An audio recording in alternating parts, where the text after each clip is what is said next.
ಭವ್ಯವಾದ, ನಿತ್ಯ ನೂತನವಾದ, ಅತ್ಯಂತ ಶಕ್ತಿಯುತವಾದ, ಅತ್ಯಂತ ಪವಿತ್ರವಾದ, ಅತ್ಯಂತ ಸಮೀಪದಲ್ಲಿರುವ ನಮ್ಮೊಳಗೆ ಇರುವಂತಹ ಈ ದೇವಾಲಯಕ್ಕೆ ಎಲ್ಲರಿಗೂ ಆತ್ಮೀಯ ಸ್ವಾಗತ.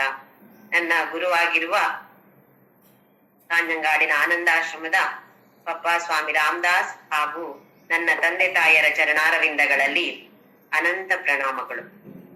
ನಾವು 12ನೇ ಅಧ್ಯಾಯವಾದ ಭಕ್ತಿ ಯೋಗದ ಶ್ಲೋಕಗಳ ಅರ್ಥವನ್ನು ತಿಳಿಯುವ ಪ್ರಯತ್ನವನ್ನು ಮಾಡ್ತಾ ಇದ್ದೇವೆ. ಅರ್ಥವನ್ನ ತಿಳಿದುಕೊಂಡು ನಮ್ಮ ಜೀವನದಲ್ಲಿ ಎಷ್ಟಾಗತ್ತೋ ಅಷ್ಟು ಅಳವಡಿಸಿಕೊಳ್ಳುವ ಪ್ರಯತ್ನವಂತೂ ಎಲ್ಲರೂ ಮಾಡಲೇಬೇಕಾದ ಇದು ನಮ್ಮ ಕರ್ತವ್ಯ. ಭಗವದ್ಗೀತೆಯ ಶಿಷ್ಯರಾಗಿ, ಕೃಷ್ಣನ ಭಕ್ತರಾಗಿ ಹಾಗೂ ಭಗವದ್ಗೀತೆಯ ಅರ್ಥವನ್ನು ತಿಳಿದುಕೊಳ್ಳುವ ಪ್ರಯತ್ನ ಮಾಡುವಂತಹ ಸಾಧಕರೆಲ್ಲರೂ ಜೀವನದಲ್ಲಿ ಸ್ವಲ್ಪವಾದರೂ ಅದನ್ನು ಅಳವಡಿಸಿಕೊಳ್ಳುವ ಪ್ರಯತ್ನವನ್ನು ಮಾಡಲೇಬೇಕಾದದ್ದು. ಈ ಭಕ್ತಿ ಯೋಗ ಅಂತ ಹೇಳೋದು ಯಾವುದೋ ಒಂದು ವಿಧವಾದ ಸಾಧನ ಮಾತ್ರ ಅಲ್ಲ, ಎಲ್ಲ ಸಾಧನಗಳನ್ನ ಒಟ್ಟು ಸೇರಿಸಿ ಭಕ್ತಿ ಯೋಗ ಅಂತ ಹೇಳೋದು. ಇದು ನಾವು ತಿಳಿದುಕೊಂಡಿದ್ದೇವೆ. ಇದರಲ್ಲಿ 5 ಮೆಟ್ಟಲುಗಳಿವೆ.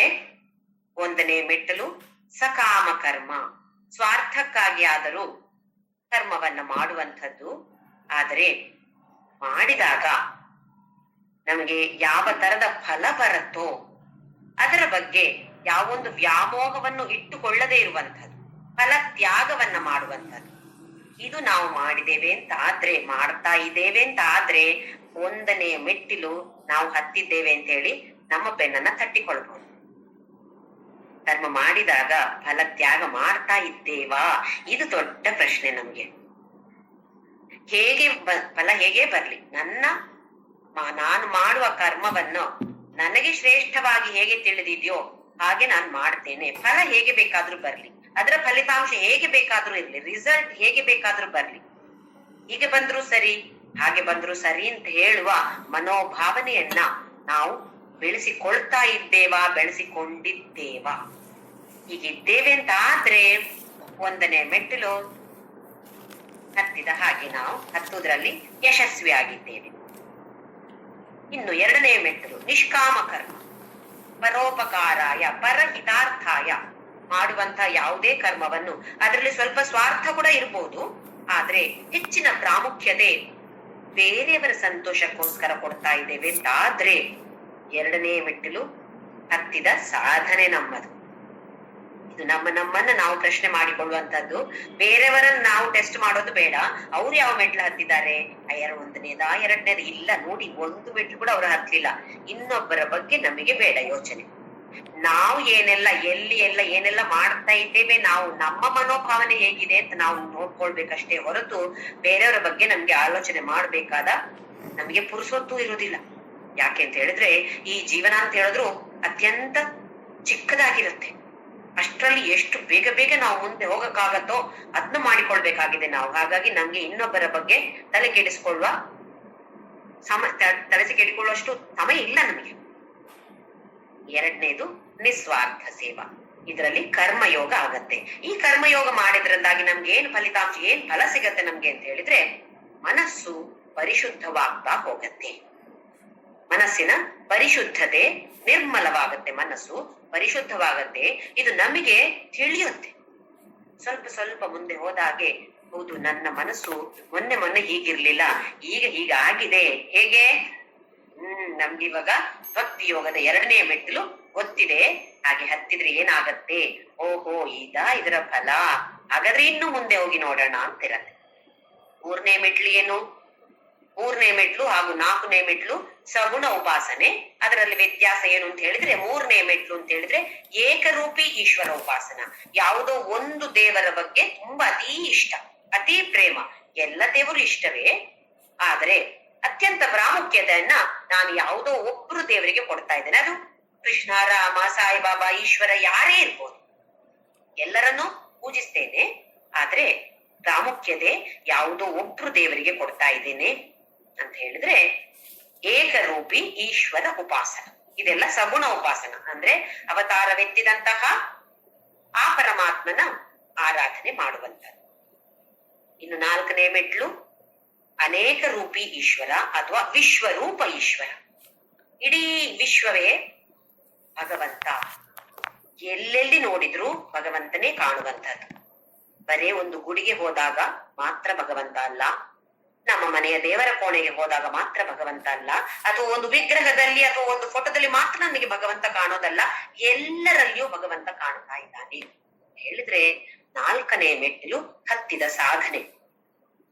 ಇನ್ನು 5ನೇ ಮೆಟ್ಲು ಅಂತ ಹೇಳಿದ್ರೆ ನಿರ್ಗುಣ ಉಪಾಸನೆ. ನಿರ್ಗುಣ ಬ್ರಹ್ಮ ಅಂತ ಹೇಳಿದ್ರೆ ನಾಮ ಇಲ್ಲ, ರೂಪ ಇಲ್ಲ, ಗುಣ ಇಲ್ಲ, ಆಕಾರ ಇಲ್ಲ, ಯಾವುದೂ ಇಲ್ಲ, ಶೂನ್ಯ, ಎಲ್ಲವೂ ಆ ಪರಮಾತ್ಮನೇ. ಇದು ನಿರ್ಗುಣ ಬ್ರಹ್ಮ. ಮತ್ತೆ ಉಪಾಸನೆ ಇಲ್ಲ. ಉಪಾಸನೆ ಅಂತ ಹೇಳಿದ್ರೆ ಮತ್ತೆ ಕೂತ್ಕೊಂಡು ಗಂಟೆ ಮಣಿ ಆರಿಸ್ಕೊಂಡು ಭಜನೆ ಪೂಜೆ ಏನೂ ಇಲ್ಲ, ಸುಮ್ಮನೆ ಧ್ಯಾನ ಮಾಡುವಂಥದ್ದು. ಇದು ನಿರ್ಗುಣ ಬ್ರಹ್ಮ ಉಪಾಸನ. ಇದರಲ್ಲಿ ಶ್ರವಣ, ಮನನ, ನಿಧಿಧ್ಯಾಸನ, ಕೇಳುವಂಥದ್ದು ಅಥವಾ ಬೇರೆ ಬೇರೆ ಜ್ಞಾನೇಂದ್ರಿಯಗಳಿಂದ ಗ್ರಹಿಸಿಕೊಂಡು ಅದನ್ನೇ ಮತ್ತೆ ಮತ್ತೆ ಮನನ ಮಾಡಿ ನಮ್ಮ ಮನಸ್ಸಿನಲ್ಲಿರುವ ಸಂಶಯವನ್ನೆಲ್ಲ ದೂರ ಮಾಡಿ ಅದು ನಮ್ಮ ಮನಸ್ಸಿಗೆ ನಾಟಿ ಹೋಗ್ತದೆ ಅಥವಾ ನಮ್ಗೆ ರಕ್ತಗತವಾಗ್ತದೆ ಅಥವಾ ಕರಗತವಾಗ್ತದೆ ಅಂತ ಹೇಳ್ತೀವಿ ನಾವು. ಇದು ನಿಧಿಧ್ಯಾಸನವಾಗುವಂಥದ್ದು. ಹೇಗೆ? ಅಳವಡಿಸಿಕೊಂಡು ನಾವು ಏನನ್ನ ನಾವು ಅರಿತುಕೊಂಡಿದ್ದೇವೋ, ಏನನ್ನ ನಾವು ತಿಳಿದುಕೊಳ್ತೇವೋ ಅದನ್ನ ನಮ್ಮ ಜೀವನದಲ್ಲಿ ಅಳವಡಿಸಿಕೊಂಡಾಗ ನಮಗೆ ಅದು ಅನುಭವಕ್ಕೆ ಬಂದಾಗ ಇದು ನಿಧಿಧ್ಯಾಸನ. ಹಾಗೆ ಈಗ ನಿರ್ಗುಣ ಬ್ರಹ್ಮ ಉಪಾಸನೆ ಅಂತ ಮಾಡಿದ್ರೆ, ನಿರ್ಗುಣ ಬ್ರಹ್ಮನ ಆರಾಧಕರು ಸಗುಣ ಉಪಾಸನೆ ಮಾಡಬಾರ್ದಾ? ಮಾಡಬಹುದು. ಕರ್ಮಯೋಗ ಮಾಡಬಾರ್ದ? ಎಲ್ಲವನ್ನು ಮಾಡಬಹುದು. ಏಕರೂಪಿ ಈಶ್ವರನ್ನು ಕೂಡ ಉಪಾಸನೆ ಮಾಡಬಹುದು. ಹೇಗೆ ಅಂತ ಹೇಳಿದ್ರೆ, ಈ ತರದ ಜ್ಞಾನಿ ಆದವನು, 5ನೇ ಮೆಟ್ಟಿಲನ್ನ ದಾಟಿದವನನ್ನ ಜ್ಞಾನಿ ಅಂತ ಹೇಳ್ತೀವಿ. ಅವನಿಗೆ ಮೋಕ್ಷ, ಮುಕ್ತಿ ಸಿಗತ್ತೆ. ಜೀವನ್ ಮುಕ್ತಿ, ಸತ್ತು ಹೋದ ಮತ್ತೆ ಮುಕ್ತಿ ಅಲ್ಲ, ಜೀವದಲ್ಲಿ ಇರುವಾಗ್ಲೇ ಮೋಕ್ಷ ಸಿಗುವಂತ. 5ನೇ ಮೆಟ್ಟಿಲು ದಾಟಿದ ನಂತರ ಮೋಕ್ಷ ಸಿಗತ್ತೆ. ಇಂತಹವನು, ಇಂತಹ ಸಾಧಕ, ಇಂತಹ ಜ್ಞಾನಿ ಅಂತ ಹೇಳ್ಬೋದು. ಹಾಗಾದ್ರೆ ಅವನು ನಿಸ್ವಾರ್ಥ ಸೇವೆ ಮಾಡೋದಿಲ್ವಾ? ಸಗುಣ ಉಪಾಸನೆ ಮಾಡೋದಿಲ್ವಾ ಅಂತ ಹೇಳಿದ್ರೆ ಖಂಡಿತವಾಗಿಯೂ ಮಾಡಬಹುದು. ಅವನಿಗೆ ಹೇಗೆ ಬೇಕೋ ಹಾಗೆ. ಹೇಗೆ ಅಂತ ಹೇಳಿದ್ರೆ, ಇವಾಗ ದೇವಸ್ಥಾನಕ್ಕೆ ಹೋಗ್ತಾನೆ ಅಂತ ಹೇಳಿ, ಶಿರಡಿ ಸಾಯಿಬಾಬಾನ ದೇವಸ್ಥಾನಕ್ಕೆ ಅಂತಹ ಜ್ಞಾನಿ ಹೋಗ್ತಿದ್ದಾನೆ. ಓ, ನಾನು ಜ್ಞಾನಿ, ಯಾಕೆ ಹೋಗ್ಬೇಕು ನಾನು ದೇವಸ್ಥಾನಕ್ಕೆ? ನಾನು ಹೋಗೋದಿಲ್ಲಪ್ಪ ಹಾಗೆ ಕೂರೋದಿಲ್ಲ. ಅವನು ಹೋಗ್ತಾನೆ ಸಾಯಿಬಾಬಾ ದೇವಸ್ಥಾನಕ್ಕೆ ಅಥವಾ ಯಾವುದೇ ದೇವಸ್ಥಾನಕ್ಕೆ ಹೋಗ್ತಾನೆ. ಹೋಗಿ ಅಲ್ಲಿ ಆ ದೇವರ ಪೂಜೆ ಮಾಡ್ತಾನೆ. ಆ ದೇವಸ್ಥಾನದಲ್ಲಿ ಯಾವ ದೇವರು ಇದ್ದಾರೋ ಆ ದೇವರ ಪೂಜೆ ಮಾಡ್ತಾನೆ. ಹಾಗೆಯೇ ಅಂದ್ರೆ ಏನಾಯ್ತೀಗ, ಸಗುಣ ರೂಪಿ ಉಪಾಸಕ ಆದವನು ಜ್ಞಾನಿ ಆದ್ರೂ ಕೂಡ ಸಗುಣ ರೂಪ ಉಪಾಸನೆಯನ್ನು ಕೂಡ ಮಾಡ್ತಾನೆ ಅವನು. ಹಾಗೆಯೇ ಆ ಕಡೆ ಈ ಕಡೆ ಎಲ್ಲ ತಿರುಗಾಡ್ತಾನೆ, ಬೇರೆ ಬೇರೆ ಬೇರೆ ಬೇರೆ ಊರಿಗೆ ತಿರುಗಾಡ್ತಾನೆ. ತಿರುಗಾಡಿದಾಗ ಎಲ್ಲರಲ್ಲಿಯೂ ಅವನಿಗೆ ಭಗವಂತನೇ ಕಾಣ್ತಾನೆ. ಅಂದ್ರೆ ಅನೇಕ ರೂಪಿ ಈಶ್ವರ ಉಪಾಸನೆ ಮಾಡ್ತಿದ್ದಾನೆ. ಏಕರೂಪಿ ಈಶ್ವರ ಉಪಾಸನೆ ಮಾಡ್ತಾನೆ, ಅನೇಕ ರೂಪಿ ಈಶ್ವರ ಉಪಾಸನೆ ಮಾಡ್ತಾನೆ. ಹಾಗೆಯೇ ಧ್ಯಾನದಲ್ಲಿ ಕೂತಾಗ ಯಾವುದರ ಬಗ್ಗೆ ದೃಷ್ಟಿ ಹಾಕ್ತಾನೆ ಅವನು? ಶೂನ್ಯ, ಏನೂ ಇಲ್ಲ. ಯಾವ ಮೂರ್ತಿಯನ್ನು ಸ್ಮರಣೆ ಮಾಡೋದಿಲ್ಲ, ಯಾವ ಜಪವನ್ನು ಮಾಡೋದಿಲ್ಲ, ಏನು ಮಾಡೋದಿಲ್ಲ. ಶೂನ್ಯದ ಬಗ್ಗೆ ದೃಷ್ಟಿ ಹಾಕಿರ್ತಾನೆ, ಅದರಲ್ಲೇ ಲೀನವಾಗಿ ಹೋಗ್ತಾನೆ. ಇದು ನಿರ್ಗುಣ ಬ್ರಹ್ಮ ಉಪಾಸನೆ. ಹಾಗೆಂತೇಳಿ ನಾವು ಈ 1ನೇ ಮೆಟ್ಲೋ 3ನೇ ಮೆಟ್ಲೋ 4ನೇ ಮೆಟ್ಲಲ್ಲಿ ಇರೋಂಥವ್ರಾದ್ರೆ ನಮಗೆ ನಿರ್ಗುಣ ಬ್ರಹ್ಮ ಉಪಾಸನೆ ಕಷ್ಟ. ಕ್ಲೇಶೋಧಿಕತರಸ್ತೇಷಾಂ ಅವ್ಯಕ್ತಾಸಕ್ತ ಚೇತಸಾಂ ಅಂತೇಳಿ ಕೃಷ್ಣ ಪರಮಾತ್ಮನೇ ಹೇಳಿದ್ದಾನೆ. ನಿರ್ಗುಣ ಬ್ರಹ್ಮ ಉಪಾಸನೆ ಅಷ್ಟು ಸುಲಭ ಅಲ್ಲ, ಕ್ಲೇಶ ಅಧಿಕತರ ತುಂಬಾ ಇದೆ ಅಂತ ಹೇಳಿದ್ದಾನೆ. ಹಾಗೆ ಅಂತ ಹೇಳಿ ಪ್ರಯತ್ನ ಮಾಡಬಾರ್ದು ಅಂತ ಏನೂ ಇಲ್ಲ. ಹಾಗೆಯೇ 1ನೇ ಮೆಟ್ಟಿನಲ್ಲಿ ಇರುವವರು ಸ್ವಾರ್ಥ ಮಾಡ್ತಾ ಇರೋದು, ನನ್ನ ಕೆಲಸಕ್ಕೋಸ್ಕರ ನಾನು ಮಾಡ್ತಾ ಇರೋದು ಈ ಕರ್ಮವನ್ನು, ಬೇರೆಯವರ ಬಗ್ಗೆ ನನ್ಗೆ ಆಲೋಚನೆ ಇಲ್ಲ. ಸರಿ, ಹಾಗೆ ಮಾಡಿದ್ರು ಕೂಡ ಸಗುಣ ರೂಪಿ ಉಪಾಸನ, ಏಕರೂಪಿ ಉಪಾಸನ, ಅನೇಕ ರೂಪಿ ಉಪಾಸನ ಎಲ್ಲವನ್ನು ಮಾಡಬಹುದು. ಒಂದಾದ ಮತ್ತೆ ನಾನು 1ನೇ ಮೆಟ್ಟಿಲು ಹತ್ತಿದ ಮತ್ತೆ 2ನೇ ಮೆಟ್ಟಿಲು, ಅದರ ಮತ್ತೆ 3ನೇ ಮೆಟ್ಟಿಲು ಅಂತ ಇಲ್ಲ. ಇದನ್ನೆಲ್ಲ ಜೊತೆ ಜೊತೆ ಜೊತೆ ಜೊತೆಯಾಗಿ ಕೂಡ ಮಾಡಿಕೊಂಡು ಹೋಗಬಹುದು. ಆದ್ರೆ ಹೋದಾಗ ಕೂಡ ಯಾವುದೋ ಒಂದಕ್ಕೆ ಮಾತ್ರ ಪ್ರಾಮುಖ್ಯತೆ ಜಾಸ್ತಿ ಇರತ್ತೆ. ಮನಸ್ಸು ಪರಿಶುದ್ಧವಾದ ಹಾಗೆ ಮೇಲೆ ಮೇಲೆ ಮೇಲೆ ಮೇಲೆ ಹೋಗ್ತಾ ಇರ್ತೀವಿ ನಾವು. ಹಾಗಾಗಿ ಯಾರಾದ್ರೂ ಕೂಡ ಓಹೋ ನಾನ್ ಈ ಮೆಟ್ಲಲ್ಲಿ ಇಲ್ವಲ್ಲ ಅಂತ ಯಾರು ದುಃಖ ಪಡೋದು, ಬೇಜಾರು ಮಾಡೋ ಅವಶ್ಯಕತೆ ಇಲ್ಲ. ಹೇಗೆ 5ನೇ ಕ್ಲಾಸ್ನ ಓದುವ ಹುಡುಗ, ಅವನ ಲೆವೆಲ್ಗೆ ಅದು ಕರೆಕ್ಟ್ ಇದೆ. ಇನ್ನು ಮುಂದಕ್ಕೆ ಹೋಗ್ಬೇಕಷ್ಟೇ, ಅವನಿಗೆ ಜ್ಞಾನ ಬರ್ಬೇಕಷ್ಟೇ. ಹಾಗೆ ನಮಗೆ ಅದರ ಬಗ್ಗೆ ಜ್ಞಾನ ಇನ್ನು ಬರ್ಬೇಕಷ್ಟೇ. ಬಂದ ನಂತರ ಮುಂದೆ ಹೋಗ್ತೇವೆ. ಹಾಗೆ ಅಯ್ಯೋ ನಾನ್ ಇಲ್ಲೇ ಇದ್ದೀನಲ್ಲ, ನನ್ಗೆ ವಯಸ್ಸಾಯ್ತಲ್ಲ, ಅಯ್ಯಯ್ಯೋ ಏನ್ ಮಾಡ್ದಪ್ಪ ಅಂತ ಹೇಳಿ ದುಃಖ ಪಡುವ ವಿಚಾರ ಖಂಡಿತ ಅಲ್ಲ. ನಾನು ಮಾಡ್ತೇನೆ ದೃಢ ನಿಶ್ಚಯ ಮಾಡಿಕೊಂಡು ಇನ್ನು ಮುಂದಕ್ಕೆ ಹೋಗ್ತೇನೆ ಅಂತ ಹೇಳುವ ಭಾವನೆಯಿಂದ ಪ್ರಯತ್ನ ಮಾಡಿದರೆ ಖಂಡಿತವಾಗಿಯೂ ನಾವು ಮುಂದಕ್ಕೆ ಹೋಗ್ತೇವೆ. ಹಾಗೆ ಇದರಲ್ಲಿ ಕೃಷ್ಣ ಪರಮಾತ್ಮ 12ನೇ ಶ್ಲೋಕದವರೆಗೆ ಈ 5 ಮೆಟ್ಟಿಲುಗಳ ಬಗ್ಗೆ ವರ್ಣಿಸಿದ್ದಾನೆ. ಇನ್ನು 13ನೇ ಶ್ಲೋಕದಿಂದ ಜ್ಞಾನಿ ಆದವನು ಹೇಗಿರ್ತಾನೆ, ಏನೆಲ್ಲ ಬರುತ್ತೆ ಅವನಿಗೆ, ಯಾವ ತರದ ಗುಣಗಳೆಲ್ಲ ಅವನಿಗೆ ಬರುತ್ತೆ.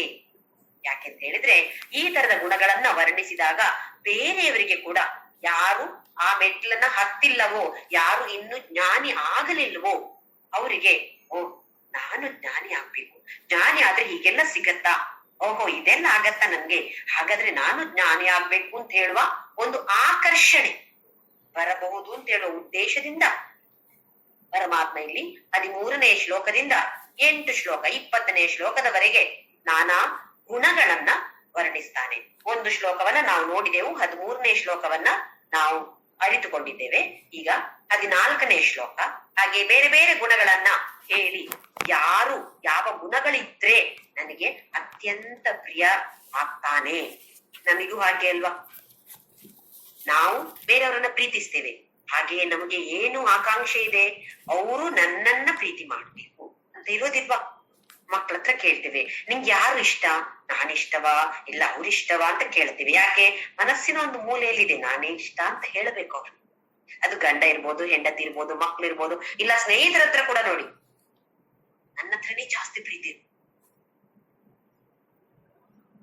ಬೇರೆಯವರನ್ನ ಜಾಸ್ತಿ ಹೊಗಳಿದ್ರೆ ನನ್ಗೆ ಸ್ವಲ್ಪ ಗ್ಯಾಸ್ವೆ. ಯಾಕೆ ಅಂದ್ರೆ ನಾನು ಜಾಸ್ತಿ ಅಲ್ವಾ. ಹಾಗಾದ್ರೆ ಹಾಗೆಯೇ ಭಗವಂತನ ಹತ್ರ ಕೂಡ ನಮ್ಗೆ ಹಾಗೆ ಇರ್ಬೇಕು. ನಾನು ಅಂದ್ರೆ ಜಾಸ್ತಿ ಭಗವಂತನಿಗೆ ಇಷ್ಟ ಆಗ್ಬೇಕು. ಹಾಗೆ ಅಂತೇಳಿ ಸುಮ್ನೆ ಇಷ್ಟ ಪಡ್ತಾನ ನಮ್ಮನ್ನ ಅವನು? ನಮ್ಮಲ್ಲಿ ಆ ಗುಣಗಳು ಇರ್ಬೇಕು ತಾನೇ, ಇದ್ರೆ ಮಾತ್ರ ತಾನೇ ಅವನು ನಮ್ಮನ್ನ ಪ್ರೀತಿ ಮಾಡೋದು ಅಂದ್ರೆ ಒಂದು ಲೆವೆಲ್ಗೆ ಮಟ್ಟಿಗೆ ಪ್ರೀತಿ ಎಲ್ಲರನ್ನು ಮಾಡ್ತಾನೆ. ಅತ್ಯಂತ ಪ್ರೀತಿ ಮಾಡ್ಬೇಕು ಅಂತ ಇದ್ರೆ ನಮ್ಗೆ ಆ ತರದ ಗುಣಗಳು ಇರ್ಬೇಕು. ಇಲ್ಲದೆ ಇದ್ರೆ ಬೆಳೆಸಿಕೊಳ್ಬೇಕು. ಇದಕ್ಕೋಸ್ಕರ ನಾನಾ ಗುಣಗಳನ್ನ ಭಗವಂತ ಅತ್ಯಂತ ಸುಂದರವಾಗಿ ವರ್ಣಿಸ್ತಾನೆ. ಈಗ 14ನೇ ಶ್ಲೋಕ, 12ನೇ ಅಧ್ಯಾಯ ಭಕ್ತಿ ಯೋಗ 14ನೇ ಶ್ಲೋಕವನ್ನ ನೋಡೋಣ. ಸಂತುಷ್ಟ ಸತತಂ ಯೋಗಿ ಯಥಾತ್ಮಾ ದೃಢ ನಿಶ್ಚಯ ಮಯ್ಯರ್ಪಿತ ಮನೋ ಬುದ್ಧಿ ಯೋ ಮದ್ಭಕ್ತ ಸಮೇ ಪ್ರಿಯ. ಸಂತುಷ್ಟ ಸತತಂ. ತುಷ್ಟ ಅಂತ ಹೇಳಿದ್ರೆ ತೃಪ್ತಿ, ಯಾವತ್ತು ಸಂತೋಷದಲ್ಲಿರುವಂತವನು. ಸಂತುಷ್ಟ ಸಣ್ಣ ಅಂತ ಹೇಳಿದ್ರೆ ಇನ್ನು ಜಾಸ್ತಿ, ಪ್ರ ಅಂತ ಸೇರಿಸಿದಾಗೆ ಸಮ್ ಅಂತ ಸೇರಿಸಿದ್ರೆ ಅತ್ಯಂತ ತೃಪ್ತಿ. ಯಾವಾಗ ಸತತಂ, ಯಾವಾಗ್ಲೂ ಕೂಡ ನಮ್ಗೆ ಯಾವ್ದಾದ್ರು ರಿಸೆಪ್ಷನ್ಗೆ ಹೋದೇವೆ ಅಂತ ಅನ್ಕೊಳ್ಳಿ, ಅಲ್ಲಿ ನಮ್ಗೆ ಫ್ರೀ ಆಗಿ ಊಟ ಸಿಗ್ತದಲ್ವ. ಹಾಗೆ ಏನ್ ಮಾಡ್ತೇವೆ, ಒಳ್ಳೆ ಚೆನ್ನಾಗಿ ಮೂಗಿನವರೆಗೆ ತಿಂತೇವೆ ಅಂತ ಹೇಳ್ತೀವಿ ನಾವು. ಮೂಗಿನವರೆಗೆ ತಿಂದಾದ್ಮೇಲೆ ಬೇರೆ ಯಾರೋ ಹೇಳ್ತಾರೆ, ಇಲ್ಲಿ ಒಂದು ಸ್ವೀಟ್ ಇದೆ ಭಾರಿ ಟೇಸ್ಟಿ ಆಗಿದೆ, ತಿಂದು ನೋಡಿ ನೀವು. ತಿನ್ಬೇಕು ಅಂತ ಆಸೆ ಆದ್ರೂ ಕೂಡ ಹೊಟ್ಟೆಲಿ ಜಾಗ ಇಲ್ವಲ್ಲ. ಅವಾಗ ಏನ್ ಹೇಳ್ತೇವೆ, ಬೇಡ ನನ್ಗೆ ಹೊಟ್ಟೆಲಿ ಸ್ವಲ್ಪನೂ ಜಾಗ ಇಲ್ಲ, ಇನ್ನು ತಿಂದ್ರೆ ನಾನು ವಾಂತಿ ಮಾಡ್ಬಿಡ್ತೇನೆ, ಬಿಡಿ ಬೇಡ ನನ್ಗೆ. ಹೌದು ಚೆನ್ನಾಗಿದೆ, ಹೌದು ಇರ್ಬೋದು, ಆದ್ರೆ ನಂಗಂತೂ ಬೇಡ. ಯಾಕೆ, ಹೊಟ್ಟೆ ಫುಲ್ ಆಗಿದೆ. ಹೊಟ್ಟೆ ಫುಲ್ ಆದ್ರೆ ಇನ್ನು ಏನು ಕೊಟ್ರು ಬೇಡ, ಅಗತ್ಯ ಇಲ್ಲ ನನ್ಗೆ ಅದು. ಹಾಗೆ ಇಲ್ಲಿ ತೃಪ್ತಿ ಇರುವಂತಹ ಮನುಷ್ಯನಿಗೆ ಜೀವನದಲ್ಲಿ ಒಂದು ವಸ್ತು ಬೇಕು ಅಂತ ಅನ್ಸೋದಿಲ್ಲ, ನನಗೆ ಈ ತರದ ಪರಿಸ್ಥಿತಿಯೇ ಬರ್ಬೇಕು ಅಂತ ಅನ್ಸೋದಿಲ್ಲ, ನನಗೆ ಇದೇ ತರದ ವ್ಯಕ್ತಿ ನನ್ನ ಜೀವನದಲ್ಲಿ ಸಿಗ್ಬೇಕು ಅಂತ ಅನ್ಸೋದಿಲ್ಲ ಅಲ್ವಾ. ಯಾಕೆ, ತೃಪ್ತಿ. ಇನ್ನು ತೃಪ್ತಿ ಇಲ್ಲದವನಿಗೇನು, ಇದು ಬೇಕು ಅದು ಬೇಕು, ಇನ್ನೊಂದು ಸಿಕ್ಕಿದ್ರೆ ನಾನು ಸಂತೋಷವಾಗಿರ್ತೇನೆ ಅಂತ ಹೇಳುವ ಭಾವನೆ ತಾನೆ. ತೃಪ್ತಿಯಲ್ಲಿರುವ ಮನುಷ್ಯನಿಗೆ ಬುದ್ಧಿಯಿಂದ ಕೂಡ ಇನ್ನು ಜಾಸ್ತಿ ತಿಳ್ಕೊಳ್ಬೇಕು ಅಂತ ಹೇಳೋದು ಕೂಡ ಏನಿರೋದ್ರೆ, ಯಾಕೆ ತೃಪ್ತಿ, ಯಾವತ್ತು ಸಂತೋಷ ತಾನೆ, ಇನ್ನೇನು ಕಲ್ತ್ಕೊಳ್ಬೇಕು ಅವನಿಗೆ. ಅಂದ್ರೆ ಜ್ಞಾನಿ ಹೇಗಿರ್ತಾನೆ, ಸತತಂ ಸಂತುಷ್ಟ, ಯಾವತ್ತು ನೋಡಿದ್ರು ಖುಷಿಯಲ್ಲಿರ್ತಾನೆ, ಸಂತೋಷವಾಗಿರ್ತಾನೆ. ಸಂತುಷ್ಟ ಸತತ ಯೋಗಿ. ಇಲ್ಲಿ ಯೋಗಿ ಅಂತ ಹೇಳಿದ್ರೆ ಜ್ಞಾನಿಯನ್ನ ಹೇಳ್ತಾ ಇರೋದು. ಯಾರು ಜ್ಞಾನಿ ಅಂತ ಹೇಳಿದ್ರೆ 5ನೇ ಮೆಟ್ಟಿಲನ್ನ ದಾಟಿದವನು, ನಿರ್ಗುಣ ಬ್ರಹ್ಮ. ಇದೆಲ್ಲವನ್ನು ಕರ್ಮಯೋಗ, ಸಗುಣ ಉಪಾಸನ ಎಲ್ಲ ಮಾಡಿ ನಿರ್ಗುಣ ಬ್ರಹ್ಮ ಉಪಾಸನೆಯನ್ನು ಮಾಡಿ ಅದನ್ನ ಮೀರಿದಂಥವನು ಜ್ಞಾನಿ ಅಥವಾ ಅಂಥವನನ್ನು ಇಲ್ಲಿ ಯೋಗಿ ಅಂತ ಹೇಳ್ತಿದ್ದಾನೆ ಕೃಷ್ಣ ಪರಮಾತ್ಮ. ಯಥಾತ್ಮ, ಯಥ ಅಂತ ಹೇಳಿದ್ರೆ ಎಲ್ಲವನ್ನು ತನ್ನ ವಶದಲ್ಲಿ ಇಟ್ಟುಕೊಳ್ಳುವನು. ಇಲ್ಲಿ ಆತ್ಮವನ್ನ ತನ್ನ ವಶದಲ್ಲಿ ಇಟ್ಟುಕೊಂಡಿದ್ದಾನೆ ಅಂತ ಹೇಳಿದ್ರೆ ನೋಡಿ, ಭಗವದ್ಗೀತೆಯಲ್ಲಿ ಅಥವಾ ಪುರಾಣಗಳಲ್ಲಿ ಅಥವಾ ಉಪನಿಷತ್ತಿನಲ್ಲಿ ಆತ್ಮ ಅಂತ ಹೇಳುವ ಶಬ್ದ ತುಂಬಾ ಸಲ ಬರುತ್ತೆ. ಆದ್ರೆ ಪ್ರತಿಯೊಂದು ಸಲ ಅದಕ್ಕೆ ಒಂದೇ ಅರ್ಥ ಅಲ್ಲ. ಸಂದರ್ಭಯೋಚಿತವಾಗಿ ಈ ಸಂದರ್ಭದಲ್ಲಿ ಈ ಅರ್ಥ, ಈ ಸಂದರ್ಭದಲ್ಲಿ ಈ ಅರ್ಥ ಅಂತ ಬೇರೆ ಬೇರೆ ಬೇರೆ ಬೇರೆ ಅರ್ಥ ಇರುತ್ತೆ. ನಾವೇ ನೋಡಿದ್ದೇವೆ. ಇಲ್ಲಿ ಆತ್ಮ ಅಂತ ಹೇಳಿದ್ರೆ ಎಲ್ಲ ಮನಸ್ಸು, ಬುದ್ಧಿ, ಜ್ಞಾನೇಂದ್ರಿಯ ಎಲ್ಲವನ್ನು ಒಟ್ಟು ಸೇರಿಸಿ, ಹಾಗೆ ದೇಹ ಅಂದ್ರೆ ಸ್ಥೂಲ ರೂಪ ಅಥವಾ ಸ್ಥೂಲ ಶರೀರ, ಸೂಕ್ಷ್ಮ ಶರೀರ, ಅಂತಃಕರಣ ಅಂತ ಹೇಳುದು ಸೂಕ್ಷ್ಮ ಶರೀರ, ಇದೆಲ್ಲವನ್ನು ಸೇರಿಸಿ ಆತ್ಮ ಅಂತ ಹೇಳ್ತಿದ್ದಾನೆ ಭಗವಂತ ಇಲ್ಲಿ. ಯಥಾತ್ಮ, ಯಾರು ಇದೆಲ್ಲವನ್ನು ತನ್ನ ವಶದಲ್ಲಿ ಇಟ್ಟುಕೊಂಡಿದ್ದಾನೋ ಅಂಥವನು ಯೋಗಿ, ಅಂಥವನು ಜ್ಞಾನಿ, ಅಂಥವನಿಗೆ ಏನಾಗತ್ತೆ? ಸಂತುಷ್ಟ ಸತತಂ. ನಮಗೆ ಹೇಗಿದೆ? ಎಲ್ಲ ಜ್ಞಾನೇಂದ್ರಿಯಗಳು ಬಾಹ್ಯ ಪ್ರಪಂಚಕ್ಕೆ ಹೋಗ್ತಾ ಇದೆ. ಕಿವಿ ಹೊರಗಡೆಯಿಂದ ಏನ್ ಮಾತಾಡ್ತ, ಅಲ್ಲಿ ಅವ್ರು ಏನ್ ಎಲ್ಲ ಪಿಸು ಪಿಸು ಮಾತಾಡಿದ್ರೆ ನಾವ್ ಇನ್ನು ಸ್ವಲ್ಪ ಕಿವಿಯನ್ನ ಕೊಟ್ಟು ಕೇಳ್ತೇವೆ. ಏನ್ ಹೇಳ್ತಿದ್ದಾರೆ, ಏನೋ ರಹಸ್ಯ ಇದೆ ಇದ್ರಲ್ಲಿ, ಏನೋ ಗುಟ್ಟು ಮಾತಾಡ್ತಿದ್ದಾರೆ ಅಂತ ಆದ್ರೆ ನಮ್ಗೆ ಇನ್ನು ಎಲ್ಲಿಲ್ಲದ ಕುತೂಹಲ. ಅದ ಅವ್ರು ಜೋರಾಗಿ ಮಾತಾಡಿದ್ರೆ ನಮ್ಗೆ ಹೆಚ್ಚು ಕೇಳಕ್ ಆಸೆ ಇಲ್ಲ, ಕುತೂಹಲ ಇರೋದಿಲ್ಲ. ಅವ್ರು ಸ್ವಲ್ಪ ಪಿಸು ಪಿಸು ಮಾತಾಡ್ತಿದ್ದಾರೆ ಅಂತ ಆದ್ರೆ ಏನ್ ಮಾತಾಡ್ತಿದ್ದಾರೆ, ನನ್ನ ಬಗ್ಗೆಯಾ, ಅದು ಕೇಳ್ಬೇಕಾಗಿದೆ. ಹಾಗೆಯೇ ಕಣ್ಣು ಕೂಡ ಏನೇನೇನೇನೋ ನೋಡಕ್ಕೆ ಆಸೆ ಪಡ್ತಾ ಇರುತ್ತೆ. ಹಾಗೆ ನಮ್ಮ ಜ್ಞಾನೇಂದ್ರಿಯಗಳೆಲ್ಲ ಅಂತರ್ಮುಖವಾಗಿದ್ಯಾ? ಯಾವತ್ತೂ ಕೂಡ ಬಹಿರ್ಮುಖವಾಗಿಯೇ ಇದೆ. ಯಾವಾಗ ಈ ಜ್ಞಾನೇಂದ್ರಿಯಗಳು, ಕರ್ಮೇಂದ್ರಿಯಗಳು ಎಲ್ಲವೂ, ಮನಸ್ಸು, ಬುದ್ಧಿ ಎಲ್ಲ ಬಹಿರ್ಮುಖವಾಗಿರತ್ತೋ ತೃಪ್ತಿ ಅಂತ ಹೇಳೋದು ಖಂಡಿತವಾಗಿಯೂ ಸಾಧ್ಯ ಇಲ್ಲ. ಯಾವ ಇಂದ್ರಿಯಗಳು ನಮ್ಮ ವಶದಲ್ಲಿ ಇರ್ಲಿಕ್ಕೆ ಸಾಧ್ಯವೇ ಇಲ್ಲ. ಕುದುರೆ ಓಡಿದ ಹಾಗೆ ಒಂದೊಂದು ಕುದುರೆ ಒಂದೊಂದು ಕಡೆ ಹೋಗ್ತಾ ಇದ್ರೆ ಏನಾಗತ್ತೆ? ರಥ ಏನಾಗತ್ತೆ? ಬಿದ್ದೇ ಹೋಗತ್ತೆ. ಒಂದು ಕುದುರೆ ರಥ ಬಿದ್ದೇ ಹೋಗತ್ತೆ. ರಥದಲ್ಲಿರೋದು ಕೇಳೋದೇ ಬೇಡ, ಅದಕ್ಕಿಂತ ಮೊದಲೇ ಬಿದ್ದು ಹೊರಗಡೆ ಬಿದ್ದು ಬಿಡ್ತಾನೆ, ರಥದಿಂದ ಹೊರಗಡೆ ಬಿದ್ದು ಬಿಡ್ತಾನೆ. ಇಲ್ಲಿ ಯಥಾತ್ಮ ಅಂತ ಹೇಳಿದ್ರೆ ಎಲ್ಲವನ್ನು ತನ್ನ ವಶದಲ್ಲಿ ಯಾರಿಟ್ಟುಕೊಂಡಿದ್ದಾನೋ ಅಂಥವನು ಯೋಗಿ, ಅಂಥವನು ಸತತಂ ಸಂತುಷ್ಟ. ಹಾಗೆ ದೃಢ ನಿಶ್ಚಯ, ದೃಢವಾಗಿ ನಿಶ್ಚಯ ಮಾಡಿಕೊಂಡಿರುವವನು. ಯಾರಿದು? ಮನಸ್ಸಿಗೂ ಗೊತ್ತಿರ್ಬೇಕು, ಬುದ್ಧಿಗೆ ತಿಳಿದಿರ್ಬೇಕು. ಬುದ್ಧಿಗೆ ತಿಳಿದಿಲ್ಲ ಅಂತೇಳಿ ಆದ್ರೆ ಮನಸ್ಸಿಗೆ ತಿಳಿದ್ರು ಕೂಡ ಹೇಳೋದಿಲ್ಲ ಬುದ್ಧಿ. ಎಂತ ಇಲ್ಲ, ಮೊನ್ನೆಯಲ್ಲಿ ನೋಡಿದೆ ನಾನು, ಹಾಗಾಗಿ ಅದು ಸಾಧ್ಯವೇ ಇಲ್ಲ. ಮನಸ್ಸು ಒಪ್ಪಿಕೊಳ್ಳುತ್ತದೆ ಸಾಧ್ಯ ಇರ್ಬೋದು ಅಂತ ಹೇಳಿ. ಬುದ್ಧಿ ಮಾತ್ರ ಇಲ್ಲಪ್ಪ, ನಾನ್ ಮೊನ್ನೆ ಈ ಕಡೆ ಹೋಗುವಾಗ ಈಗ ನೋಡಿದ್ದೇನೆ, ಅದು ಹೀಗಾಗ್ಲಿಕ್ಕೆ ಹೇಗೆ ಸಾಧ್ಯ? ಮನಸ್ಸು ಕೇಳಿದ್ರು ಕೂಡ ಬುದ್ಧಿ ಪ್ರಶ್ನೆ ಮಾಡ್ತಾ ಮಾಡ್ತಾ ಮಾಡ್ತಾ ಸಂಶಯವನ್ನ ಇನ್ನೂ ಗಟ್ಟಿ ಮಾಡಿಬಿಡ್ತದೆ. ಏನು ಗಟ್ಟಿ ಆಗ್ತದೆ? ಸಂಶಯ. ನಮ್ಗೆ ಅಷ್ಟೊತ್ತಿಗೆ ದೃಢ ನಿಶ್ಚಯ ಅಂತ ಇರೋದಿಲ್ಲ. ದೃಢ ನಿಶ್ಚಯ ಇರ್ಬೇಕು ಅಂತ ಹೇಳಿದ್ರೆ ನಮ್ಮ ಗ್ರಂಥಗಳನ್ನ ಓದ್ಬೇಕು, ಇಲ್ಲ ಸತ್ಸಂಗವನ್ನ ಆಲಿಸ್ಬೇಕು, ಇಲ್ಲ ನಾನಾ ತರದ ಮನುಷ್ಯರು ಬೇರೆ ಬೇರೆ ವಿಷಯ ಮಾತಾಡ್ತಿರ್ತಾರೆ. ಮನೆಯಲ್ಲೇ ಇರ್ಬೋದು, ಸತ್ಸಂಗ ಮಾಡ್ಬೇಕು ಅಂತ ಏನಿಲ್ಲ, ಮನೆಯಲ್ಲಿಯೋ ಏನೋ ವಿಚಾರವನ್ನು ಹೇಳಿದಾಗ ಅದನ್ನ ಕಿವಿ ಕೊಟ್ಟು ಕೇಳ್ಬೇಕು. ನಮಗೆ ಅದಕ್ಕೆಲ್ಲ ಪುರುಸೊತ್ತಿರುದಿಲ್ಲ. ನಮ್ಮಲ್ಲಿ ಟಿವಿ ಒಂದು ಸೀರಿಯಲ್ ಧಾರಾವಾಹಿ ಓಡ್ತಾ ಇರ್ತದೆ, ಅಲ್ಲಿ ಯಾರಾದ್ರೂ ಏನಾದ್ರೂ ಒಳ್ಳೆ ವಿಚಾರ ಹೇಳಿದ್ರು ಕೂಡ ನಮ್ಗೆ ಅದು ಕೇಳಲಿಕ್ಕೆ ನಮ್ಗೆ ಸಮಯವೂ ಇರೋದಿಲ್ಲ, ಹಾಗೆ ದೃಷ್ಟಿ ಕೂಡ ಅಲ್ಲಿ ಇರೋದೇ ಇಲ್ಲ. ಯಾರೇ ಆಗ್ಲಿ ಒಳ್ಳೆಯವರ ಏನೋ ಒಂದು ವಿಚಾರ, ಸಣ್ಣ ಮಕ್ಕಳೇ ಇರ್ಬೋದು, ವಿಚಾರ ಹೇಳಿದ್ರು ಅಂತ ಆದ್ರೆ ಅದನ್ನ ಸ್ವೀಕಾರ ಮಾಡುವಂತಹ ಗುಣ ನಮ್ಮಲ್ಲಿ ಇರ್ಬೇಕು. ಅದಿದ್ರೆ ದೃಢ ನಿಶ್ಚಯ, ಖಂಡಿತವಾಗಿ ನಾನು ಇದನ್ನ ಮಾಡೇ ಮಾಡ್ತೀನಿ ಅಂತ ಹೇಳಿ ನಿಶ್ಚಯ ಮಾಡ್ಲಿಕ್ಕೆ ಆಗ್ತದೆ. ಹಾಗಾಗಿ ಈ ತರದ ಗುಣಗಳನ್ನ ನಾವು ಬೆಳೆಸಿಕೊಂಡ್ರೆ ಜ್ಞಾನಿ ಆಗ್ಬೋದು. ಇದು ಈ ಕಡೆ ಜ್ಞಾನಿ ಆದ್ರೆ ಈ ತರ ಗುಣ ಎಲ್ಲ ಇದೆ, ಅಥವಾ ಈ ತರ ಗುಣ ಇದ್ರೆ ಜ್ಞಾನಿ ಆಗ್ಬಹುದು. ಇದು ನಾವು ಕಲ್ತುಕೊಳ್ಬೇಕಾದದ್ದು. ಹಾಗೆಯೇ ಮೈ ಅರ್ಪಿತ ಮನೋಬುದ್ಧಿ, ಮೈ ಅರ್ಪಿತ, ನನಗೆ ಅರ್ಪಣೆ ಮಾಡ್ಬೇಕು. ಯಾವ್ದನ್ನು? ಮನಸ್ಸು ಬುದ್ಧಿ. ಮನಸ್ಸು ಮಾತ್ರ ಸಾಲದು, ಬುದ್ಧಿ ಕೂಡ ನನಗೆ ಅರ್ಪಣೆ ಮಾಡಿದ್ರೆ ಯೋ ಮದ್ಭಕ್ತ, ಯಾವ ಭಕ್ತ ನನಗೆ ಹೀಗೆಲ್ಲ ಮಾಡ್ತಾನೋ ಸಮೇ ಪ್ರಿಯ, ಅವನು ಅಂದ್ರೆ ನನಗೆ ಇಷ್ಟ. ನನ್ಗೆ ಇದೆಲ್ಲ ಬೇಕಾಗೋದು, ನಾನು ಇಷ್ಟ ಆಗ್ಬೇಕು ಭಗವಂತನಿಗೆ. ಭಗವಂತ ಅಂದ್ರೆ ನನ್ಗೆ ಇಷ್ಟ.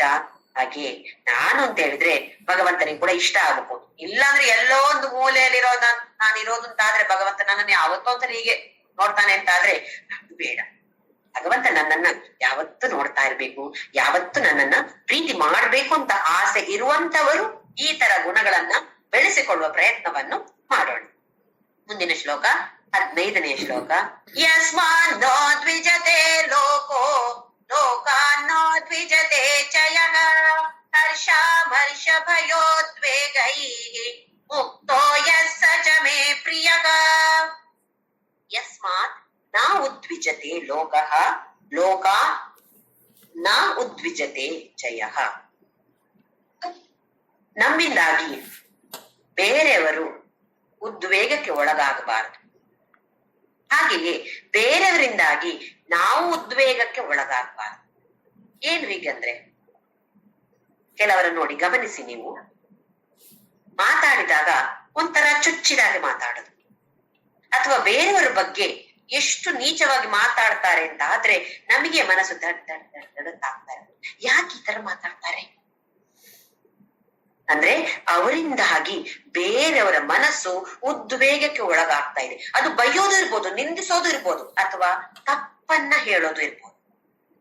ಈಗ ನಾನ್ ತಪ್ಪು ಮಾಡಿದ್ದೇನೆ, ಸರಿ, ಇನ್ನೊಬ್ರು ನಂಗೆ ಬಂದು ಬೇರೆಯವರ ಮುಂದೆ ಕೂಡ ಒಂದು ನಿಂದನೆ ಮಾಡಿದಾಗ ಅಥವಾ ವ್ಯಂಗ್ಯವಾಗಿ ಮಾತನಾಡಿದಾಗ ನನ್ನ ಮನಸ್ಸಿಗೆ ನೋವಾಗುತ್ತೆ ಅಂತ ಇದ್ರೆ ಆ ವ್ಯಕ್ತಿ ಉದ್ವೇಗವನ್ನ ನನ್ನ ಮನಸ್ಸಲ್ಲಿ ಉಂಟು ಮಾಡ್ತಾ ಇದ್ದಾರೆ.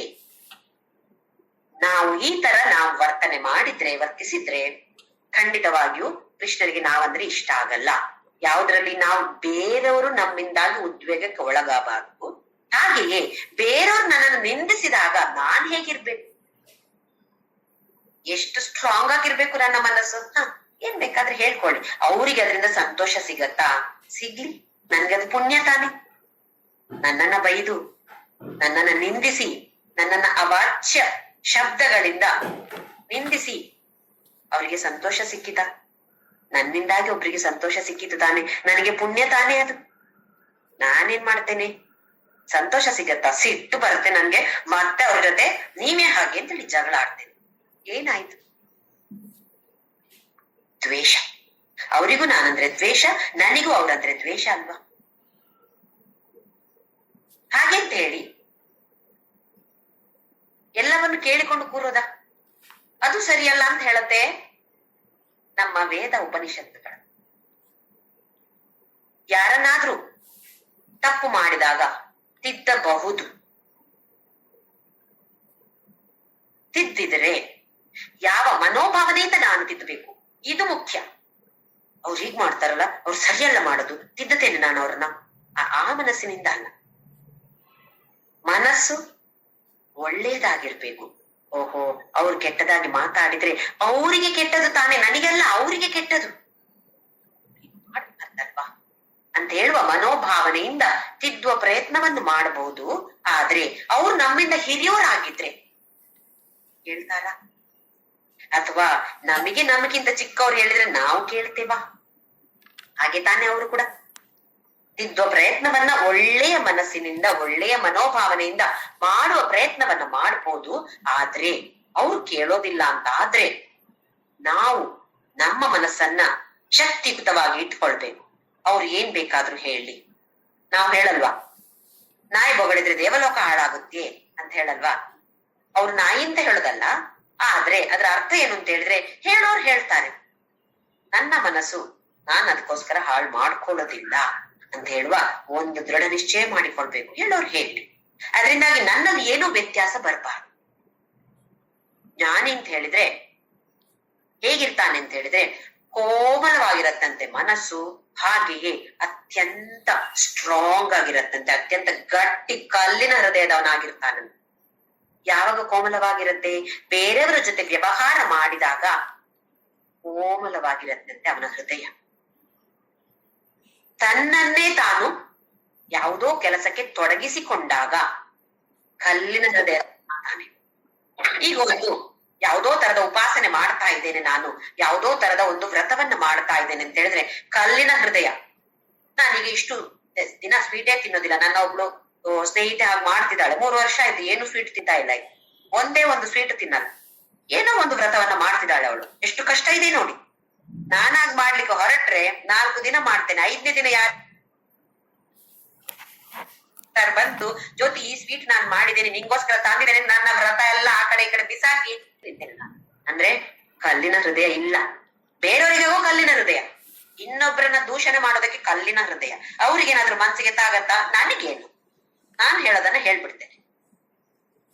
ಜ್ಞಾನಿ ಆದವನು ಕೋಮಲ ಹೃದಯ, ಹಾಗೆ ಕಲ್ಲಿನಂತ ಹೃದಯದವನು. ನಮಗೆ ಎಲ್ಲರಿಗೂ ನೆನಪಿರ್ಬೋದು, ಮದುವೆ ಆದಾಗ ಕಲ್ಲಿನ ಮೇಲೆ ನಮ್ಮ ಕಾಲನ್ನು ಇಡಿಸ್ತಾರೆ ಅಲ್ವಾ? ಇದು ಎಲ್ರಿಗೂ ಮರ್ತೋಗಿರ್ಬೋದು. ಆದ್ರೆ ಕಲ್ಲಿನ ಮೇಲೆ ಕಾಲನ್ನ ಯಾಕೆ ಇಡಿಸ್ತಾರೆ ನಮ್ಗೆ ಅಂತ ಹೇಳಿದ್ರೆ, ಕಾಲನ್ನ ನಮ್ಮ ಒಂದು ಕಲ್ಲಿನ ಮೇಲೆ ಇಟ್ಟು ಮತ್ತೆ ತೆಗಿತೀವಿ ನಾವು. ಯಾಕೆ ಅಂತ ಹೇಳಿದ್ರೆ, ಈ ಸಂಸಾರದಲ್ಲಿ ನಾನಾ ತರದ ಕಷ್ಟಗಳು ಬಂದ್ರು ನಾನು ಧೈರ್ಯವಾಗಿ ಅದನ್ನ ಎದುರಿಸ್ತೇನೆ, ನನ್ನ ಗಂಡನ ಜೊತೆ ಅದನ್ನ ಧೈರ್ಯವಾಗಿ ಎದುರಿಸ್ತೇನೆ ಅಂತ ಹೇಳುವ ಸಂಕೇತ ಅದು. ಕಲ್ಲನ್ನ ಮೆಟ್ಟಿ ನಾನು ನಡಿಬೇಕು ಅಂತಲ್ಲ. ಈ ತರದ ಕಷ್ಟಗಳು ಬಂದಾಗ ಧೈರ್ಯವಾಗಿರ್ತೇನೆ, ಕಲ್ಲಿನ ಹೃದಯದವನಾಗಿ ನಾನು ಎಲ್ಲವನ್ನ ಸ್ವೀಕಾರ ಮಾಡ್ತೇನೆ ಅಂತ ಹೇಳುವ ಒಂದು ಸಂಕೇತ ಅಲ್ಲಿದೆ. ನಮ್ಗೆ ಅದು ಏನು ಗೊತ್ತಿರೋದಿಲ್ಲ, ಮದ್ವೆ ಆಗೋದ್ರಲ್ಲಿ ಬಿಸಿ ಇರ್ತೇವೆ ನಾವು. ಯಾವುದೋ ಒಂದು ಮೆಟ್ಟಿ ಅಂತ ಪುರೋಹಿತರು ಹೇಳ್ತಾರೆ, ಮೆಟ್ಟಿ ವಾಪಸ್ ಬರೋದತ್ರ ಏನು ಗೊತ್ತಿಲ್ಲ ನಮ್ಗೆ. ಅದ್ರಲ್ಲಿ ಕಲ್ಲಿನ ಹೃದಯದವರಾಗಿರ್ಬೇಕು. ಎಲ್ಲದರಲ್ಲೂ ಅಲ್ಲ, ಲೋಕ ವ್ಯವಹಾರ ಮಾಡಿದಾಗ ಕೋಮಲ ಹೃದಯದವರಾಗಿರ್ಬೇಕು. ನಮ್ಮ ವಿಚಾರಕ್ಕೆ ಬಂದಾಗ ಕಲ್ಲಿನ ಹೃದಯದವರಾಗಿರ್ಬೇಕು ಅಂತ ಹೇಳಿದ್ರೆ, ನಮ್ಮಿಂದಾಗಿ ಬೇರೆಯವರು ಉದ್ವೇಗಕ್ಕೆ ಒಳಗಾಗುವಂತಹ ಮಾತುಗಳನ್ನ ನಾವು ಆಡಬಾರದು. ನಮ್ಮ ಕ್ರಿಯೆ ಹೇಗಿರ್ಬೇಕು, ನಾವು ಮಾಡುವ ಕೆಲಸ ಹೇಗಿರ್ಬೇಕು, ಬೇರೆಯವರು ಯಾರನ್ನು ನಾವು ನೋಯಿಸಬಾರದು. ನಮ್ಮಿಂದಾಗಿ ಬೇರೆಯವರು ಉದ್ವೇಗಕ್ಕೆ ಒಳಗಾಗಬಾರದು. ಹಾಗೆಯೇ ನಾವು ಎಷ್ಟು ಶಕ್ತಿ, ನಮ್ಮ ಧೈರ್ಯ ಎಷ್ಟಿರ್ಬೇಕು ಅಂತ ಹೇಳಿದ್ರೆ, ಶಕ್ತಿ ಎಷ್ಟಿರ್ಬೇಕು ನಮ್ಮ ಮನಸ್ಸಲ್ಲಿ, ಮನೋಬಲ ಮನೋಧೈರ್ಯ ಹೇಗಿರ್ಬೇಕು ಅಂತ ಹೇಳಿದ್ರೆ, ಬೇರೆಯವರು ಏನಾದ್ರೂ ನಮ್ಮನ್ನ ನಿಂದಿಸಿದ್ರೆ ದೂಷಿಸಿದ್ರೆ ಅದ್ರಲ್ಲಿ ನನ್ನ ತಪ್ಪು ಇದೆಯಾ ಸ್ವೀಕಾರ ಮಾಡಿ ಬೇರೆದನ್ನೆಲ್ಲ ಬಿಟ್ಟು ಬಿಟ್ರೆ ಇದು ಕಲ್ಲಿನ ಹೃದಯದವರಾಗಿರ್ಬೇಕು. ಅದು ಬೇರೆಯವರು ಏನ್ ಹೇಳಿದ್ರು ನಾನು ಉದ್ವೇಗಕ್ಕೆ ಒಳಗಾಗೋದಿಲ್ಲ. ಯಸ್ಮಾನ್ನೋ ದ್ವಿಜತೆ ಲೋಕೋ ಲೋಕಾನ್ನೋ ದ್ವಿಜತೆ ಜಯ. ನಾವು ಉದ್ವಿಜತೆ, ಯಾರು ಕೂಡ ನನ್ನನ್ನು ಉದ್ವೇಗಕ್ಕೆ ಒಳ ಮಾಡಕ್ಕೆ ಸಾಧ್ಯ ಇಲ್ಲ. ಬೇರೆಯವರ ಕೈಯಲ್ಲಿ ರಿಮೋಟ್ ಕಂಟ್ರೋಲ್ ನಾನು ಕೊಡ್ತಿಲ್ಲ. ಹಾಗೆಯೇ ಹರ್ಷ ಅಮರ್ಷ ಭಯೋದ್ವೇಗ. ಈಗ ಹೀಗೆ ಮುಕ್ತ ಹರ್ಷ ಅಂತ ಹೇಳಿದ್ರೆ ಸಂತೋಷ. ನಮ್ಮಲ್ಲಿ ಅತಿಯಾದ ಸಂತೋಷ ಒಳ್ಳೇದಲ್ಲ, ಹಾಗೆ ಅತಿಯಾದ ದುಃಖ ಒಳ್ಳೇದಲ್ಲ. ಇದಕ್ಕಾಗಿ ಯಾರಾದ್ರೂ ನಮ್ಮ ಮನೆಯಲ್ಲಿ, ಯಾರ ಮನೆಯಲ್ಲಾದ್ರೂ ಮಗು ಜನಿಸಿದ್ರೆ 11 ದಿನದ ಸೂತಕ, ಹಾಗೆಯೇ ಯಾರಾದ್ರೂ ಸತ್ತು ಹೋದ್ರೆ 11 ದಿನದ ಸೂತಕ. ಯಾಕೆ? ಅತಿಯಾದ ಸಂತೋಷ ಅತಿಯಾದ ದುಃಖ ಎರಡು ಸರಿಯಲ್ಲ. ಎರಡು ಇದ್ದಾಗ ಮನಸ್ಸು ಬುದ್ಧಿ ನಮ್ಮ ವಶದಲ್ಲಿ ಇರೋದಿಲ್ಲ. ಕೆಲವರು ನೋಡಿ, ತುಂಬಾ ಅತಿಯಾದ ಸಂತೋಷ ಆಯ್ತು ಅಂತ ಹೇಳಿದ್ರೆ ಹಾರ್ಟ್ ಅಟ್ಯಾಕ್ ಆಗ್ಬಿಡುತ್ತೆ. ಒಳ್ಳೇದಾ? ಅಲ್ವಲ್ಲ? ಹಾಗೆ ಅತಿಯಾದ ದುಃಖ ಎರಡೂ ಒಳ್ಳೇದಲ್ಲ. ಎರಡಕ್ಕೂ ಪ್ರಾಮುಖ್ಯತೆಯನ್ನ ಕೊಡ್ತಾ ಇಲ್ಲ ನಮ್ಮ ವೇದಗಳು. ಸಮತೋಲನವಾಗಿರ್ಬೇಕು. ಸಂತೋಷವು ಅತಿಯಾದ ಸಂತೋಷ ಒಳ್ಳೇದಲ್ಲ. ಯಾಕೆ? ನಮ್ಮ ಮನಸ್ಸು ನಮ್ಮ ಬುದ್ಧಿ ನಮ್ಮ ವಶದಲ್ಲಿ ಇರೋದಿಲ್ಲ ಅತಿಯಾದ ಸಂತೋಷ ಆದಾಗ. ಹಾಗೆಯೇ ಅತಿಯಾದ ದುಃಖ ಆದಾಗ ಕೂಡ ನಮ್ಮ ಮನಸ್ಸು ಬುದ್ಧಿ ನಮ್ಮ ವಶದಲ್ಲಿ ಇರೋದಿಲ್ಲ. ಹಾಗೆ ಹರ್ಷ ಅಮರ್ಷ. ಅಮರ್ಷ ಅಂತ ಹೇಳಿದ್ರೆ ದುಃಖ ಇರ್ಬೋದು, ಇಲ್ಲ ತಾಳ್ಮೆ ಇಲ್ಲದೆ ಇರುವಂತಹದ್ದು, ಅಸಹನೆ ಅಥವಾ ಕೋಪ ಬರುವಂತಹದ್ದಕ್ಕೆ ಕೂಡ ಅಮರ್ಷ ಅಂತ ಹೆಸರು. ಸಣ್ಣ ಉದಾಹರಣೆ ಕೊಡೋದಿದ್ರೆ, ನಮ್ಮ ನಿತ್ಯ ಜೀವನದಲ್ಲಿ ನಾವು ನೋಡ್ತಾ ಇರ್ತೇವೆ, ಟ್ರಾಫಿಕ್ ಸಿಗ್ನಲ್ ಅಲ್ಲಿ ನಿಲ್ಸಿರ್ತೇವೆ. ಯಾಕೆಂದ್ರೆ ಕೆಂಪು ಲೈಟ್ ಬಂದಿರುತ್ತೆ, ಅಲ್ಲಿ ನಿಲ್ಸಿರ್ತೇವೆ. ಅದು ಅಲ್ಲಿ ಹಸಿರು ಆಯ್ತೋ ಬ್ಯಾ ಬ್ಯಾ ಬ್ಯಾ ಅಂತ ಹಿಂದಿನಿಂದ ಶುರು ಮಾಡೋದಿಲ್ವಾ ಹಾರ್ನ್ ಹಾಕ್ಲಿಕ್ಕೆ. ಇನ್ನೊಂದು ಬಂತು, ನಾವಿನ್ನು ಶುರು ಮಾಡಿ ಮುಂದೆ ಹೋಗ್ಬೇಕಷ್ಟೇ. ಅಷ್ಟೊತ್ತಿಗೆ ಹಿಂಗಿಂಗಿಂತ ಎಂಥ ಪೊಲ್ಯೂಷನ್ ಇದು ನೋಡಿ. ಅಷ್ಟು ತಾಳ್ಮೆ ಇಲ್ಲ ಮನುಷ್ಯರಿಗೆ, 1 ಸೆಕೆಂಡ್ ತಾಳ್ಮೆ ಇಲ್ಲ. ಏನಾಗಿ ಹೋಗ್ತದೆ 1 ಸೆಕೆಂಡ್ ಅಲ್ಲಿ, 1 ನಿಮಿಷದಲ್ಲಿ. ಏನು ಅತ್ಯಂತ ತುರ್ತು ಪರಿಸ್ಥಿತಿ ಆದ್ರೆ ಸರಿ, ಇದು ಯಾರಿಗೂ ಅಂತ ತುರ್ತು ಏನು ಇರೋದಿಲ್ಲ, ಅಂತ ಅರ್ಜೆಂಟ್ ಯಾರಿಗೂ ಇರೋದಿಲ್ಲ. ಆದ್ರೂ ಬಾ ಬಾ ಬಾ ಬಾ ಬಾ ಅಂತ ಹಾಕಿ ಮುಂದಿನವ್ರು ಹೋಗೋ ತನಕ ಹಾಕ್ತಿರ್ತಾರೆ. ಆಮೇಲೆ ಅವರ ಹಿಂದಿನವ್ರು ಹಾಕ್ತಾರ, ಇವ್ರು ಹೊರಟಿಲ್ಲ ಅಂತ ಅವರ ಹಿಂದಿನವ್ರು ಹಾಕೋದಿಲ್ವಾ? ಇದು ಸಹನೆ ಇಲ್ಲದೆ ಇರುವಂತ ಈ ಒಂದು ಉದಾಹರಣೆ ಕೊಡ್ತಾ ಇರೋದು. ಎಲ್ಲ ವಿಷಯದಲ್ಲೂ ಅಷ್ಟೇ. ಇವಾಗ ನೋಡಿ, ಕೆಲವ್ರು ಹೇಗಿರ್ತಾರೆ ಅಂತ ಹೇಳಿದ್ರೆ ತುಂಬಾ ಪರ್ಫೆಕ್ಟ್ ಆಗಿರ್ತಾರೆ. ಎಲ್ಲರಲ್ಲೂ ಅವ್ರು ಪೆನ್ ಹೇಗಿರ್ತಾರೆ ಹೀಗೆ ಅಂದ್ರೆ ಹೀಗೆ ಇಡ್ತಾರೆ. ಅದು ಮೇಜಿನ ಮೇಲೆಯೇ ಇಲ್ಲಿಯೇ ಇಡ್ಬೇಕು. ಸೋಪು ಸಾಬೂನನ್ನು ಉಪಯೋಗಿಸಿ ಹೀಗೆ ಇಡ್ಬೇಕು. ಭಾರಿ ಒಳ್ಳೆ ತುಂಬಾ ಶಿಸ್ತು ಪಾಲನೆಯನ್ನ ಮಾಡ್ತಿದ್ದಾರೆ. ಆದ್ರೆ ಅವರ ಮನೆಯಲ್ಲಿರೋರು ಹಾಗಿರ್ತಾರ, ಅವರ ಮಕ್ಕಳು ನೋಡಿದ್ರೆ ವಿರುದ್ಧವಾಗಿ ಹುಟ್ಟಿರ್ತಾರೆ. ಒಂದನ್ನು ಜಾಗದಲ್ಲಿ ಇಡೋದಿಲ್ಲ. ಅವಾಗೇನಾಗತ್ತೆ? ಸಿಟ್ಟು, ತಾಳ್ಮೆ ಇರೋದಿಲ್ಲ. ಅವಾಗ ನಾನು ಹೀಗೆ ಇರ್ತೇನೆ, ಸರಿ ಇರ್ಲಿ, ಬೇರೆಯವರು ಹೀಗೇ ಇರ್ಬೇಕು, ಇದು ಅಪೇಕ್ಷೆ, ಆಕಾಂಕ್ಷೆ, ಹೀಗೆ ಇರ್ಬೇಕು, ಹಾಗೆ ನಾನು ಆಗಿಲ್ವಾ ಅವ್ರು ಹಾಗೆ ಇರ್ಲಿ, ಇದು ಸರಿಯಲ್ಲ. ಇದು ಅಮರ್ಷ ಅಂತ ಹೇಳೋದಕ್ಕೆ ಒಂದು ಉದಾಹರಣೆ. ತಾಳ್ಮೆ ಇಲ್ಲದೆ ಇರುವಂತದ್ದು ಅಥವಾ ಅಸಹನೆ. ಇನ್ನೊಂದು ಅಸೂಯೆ. ಅಸೂಯೆಗೆ ಕೂಡ ಅಮರ್ಷ ಅಂತ ಹೆಸರು. ಯಾರ ಮೇಲೆ ಅಸೂಯೆ ತಾಳ್ತೀವಿ ನಾವು? ಒಬ್ಬ ಡಾಕ್ಟರ್ ಆಗಿದ್ರೆ ಇನ್ನೊಬ್ಬ ಡಾಕ್ಟರ್ ಜಾಸ್ತಿ ಪ್ರಸಿದ್ಧಿ ಪಡೆದಿದ್ದಾನೆ ಅಂತ ಹೇಳಿದ್ರೆ ಅಸೂಯೆ. ಅದೇ ನಾನು ಡಾಕ್ಟರ್ ಅಲ್ಲ, ಇನ್ನೊಬ್ರು ಡಾಕ್ಟರ್ ಪ್ರಸಿದ್ಧಿ ಪಡೆದಿದ್ದಾರೆ ಅಂದ್ರೆ ನಂಗೆ ಭಾರಿ ಸಂತೋಷ. ಓಹೋ, ಅವ್ರು ಭಾರಿ ಒಳ್ಳೆಯವರು, ಭಾರಿ ಪ್ರಸಿದ್ಧಿ ಪಡೆದಿದ್ದಾರೆ. ಅದೇ ನಾನು ಇವಾಗ ಭಗವದ್ಗೀತೆ ಅರ್ಥವನ್ನ ಹೇಳ್ತಾ ಇದ್ದೇನೆ. ಯಾರೋ ಒಬ್ರು ಬಂದು ಹೇಳ್ತಾರೆ ನಂಗೆ, ಅವರು ಭಾರಿ ಲಾಯಕಕ್ಕೆ ಹೇಳ್ತಾರೆ. ಭಗವದ್ಗೀತೆ ಅರ್ಥ ಎಷ್ಟು ಚೆನ್ನಾಗಿ ಹೇಳ್ತಾರೆ ಅಂತ ಹೇಳಿದ್ರೆ ಇನ್ನು ಆ ಕ್ಲಾಸ್ ಬಿಟ್ಟು ಬೇರೆ ಕ್ಲಾಸ್ಗೆ ಹೋಗ್ಬೇಕು ಅಂತ ಅನ್ಸೋದೇ ಇಲ್ಲ. ನನ್ಗೇನಾಗತ್ತೆ ಅವಾಗ ಇಲ್ಲಿ ನನ್ಗೆ ಹೊಟ್ಟೆಯಲ್ಲಿ ಬದನೆಕಾಯಿ. ನನ್ಗಿಂತ ಚೆನ್ನಾಗಿ ಅವ್ರು ಹೇಳ್ತಾರ? ಯಾಕೆ? ನನ್ನದೇ ಕ್ಷೇತ್ರ ನೋಡಿ. ಅಸೂಯೆ. ಅದೇ ಇನ್ನೊಬ್ರು ಬಂದು ಅವ್ರು ಭಾರಿ ಚಂದ ಕ್ರಿಕೆಟ್ ಆಡ್ತಾರೆ ಅಂತ ಹೇಳಿದ್ರೆ ನಂಗೆ ಭಾರಿ ಖುಷಿ. ಯಾಕೆ? ನಾನ್ ಕ್ರಿಕೆಟ್ ಆಡೋದಿಲ್ಲಲ್ಲ. ಇನ್ನೊಬ್ರು ಭಾರಿ ಫೇಮಸ್ ಕ್ರಿಕೆಟರ್ ಆಗ್ತಾರೆ ಅಂತ ನಾನ್ ಚಪ್ಪಾಳೆ ತಡ್ತೇನೆ. ನಮ್ಮ ಕ್ಷೇತ್ರದಲ್ಲಿ ನಮಗಿಂತ ಚೆನ್ನಾಗಿ ಯಾರು ಮಾಡ್ತಾರೆ ಅಂತ ಆದ್ರೆ ನಮಗೆ ಇಲ್ಲಿ ಹೊಟ್ಟೆಯಲ್ಲಿ ಹೀಗೆ ಆಗ್ತದೆ ಅಸೂಯೆ. ಇದು ಅಮರ್ಷ. ಆಮೇಲೆ ಹರ್ಷ, ಅಮರ್ಷ, ಭಯ, ಉದ್ವೇಗ. ಭಯ, ಎಲ್ಲದಕ್ಕೂ ಭಯ. ನಾಳೆ ಏನಾಗತ್ತೋ ಭಯ. ಪರೀಕ್ಷೆ ಫಲಿತಾಂಶ ಹೇಗೆ ಬರುತ್ತೋ ಯಾರದ್ದು? ನನ್ನದಲ್ಲ, ನನ್ನ ಅಣ್ಣನ ಮಕ್ಕಳದು. ಅವರು ಮೆಡಿಸಿನ್ಗೆ ಬರ್ದಿದ್ದಾನೆ, ಸಿಗ್ತದೋ ಇಲ್ವೋ ಭಯ. ಎಲ್ಲದಕ್ಕೂ ಭಯ. ನಮ್ಗೆ ಸುಮ್ಮನೆ ಟೆನ್ಷನ್ ಮಾಡಿಕೊಳ್ಳೋದು ನಾವು. ಸಣ್ಣ ಮಕ್ಕಳಿಗೆ ನೋಡಿ ಭಯ ಇರತ್ತೆ, ಅದಕ್ಕೆ ಅಮ್ಮನ ಸೆರಗಿನ ಹಿಂದೆ ಇಟ್ಕೊಂಡಿರ್ತಾರೆ. ಯಾರಾದ್ರೂ ಹೊಸಬ್ರು ಬಂದ್ರ ಅಮ್ಮನ ಹಿಂದೆ, ಅಮ್ಮನ ಸೆರಗಲ್ಲಿ ಮುಖವನ್ನ ಮುಚ್ಚಿಕೊಳ್ತಾರೆ. ಇನ್ನು ಕೆಲವು ಮಕ್ಕಳು ಹೇಗೆ ಅಂತ ಹೇಳಿದ್ರೆ ಅಮ್ಮನ ಸೀರೆ ಒಂದು ತುಂಡು ಕಟ್ ಮಾಡಿ ಅದನ್ನ ಕೈಯಲ್ಲಿ ಸುತ್ತಿ ಹೀಗೆ ಇಟ್ಕೊಂಡಿರ್ತಾರೆ. ಯಾಕೆ? ಅಮ್ಮ ಅಂತ ಹೇಳಿದ್ರೆ ಒಂದು ರಕ್ಷಣೆ ಕೊಡುವಂತಹ ವ್ಯಕ್ತಿ ಅಂತೇಳಿ ಒಂದು ಧೈರ್ಯ. ಭಯ ಇದ್ದಾಗ ತಾನೇ ಧೈರ್ಯ ಮಾಡಿಕೊಡೋರು ಯಾರೋ ಬೇಕು ನಮ್ಗೆ. ಧೈರ್ಯ ಇದ್ರೆ ಅಮ್ಮ ಬೇಡ ಅಪ್ಪ ಬೇಡ ಯಾರು ಬೇಡ, ನಾನೇ ಬದುಕಿಕೊಳ್ತೇನೆ. ಭಯ ಇದ್ದಾಗ ನನಗೆ ಯಾರು ರಕ್ಷಣೆಯನ್ನು ಕೊಡಬಹುದು?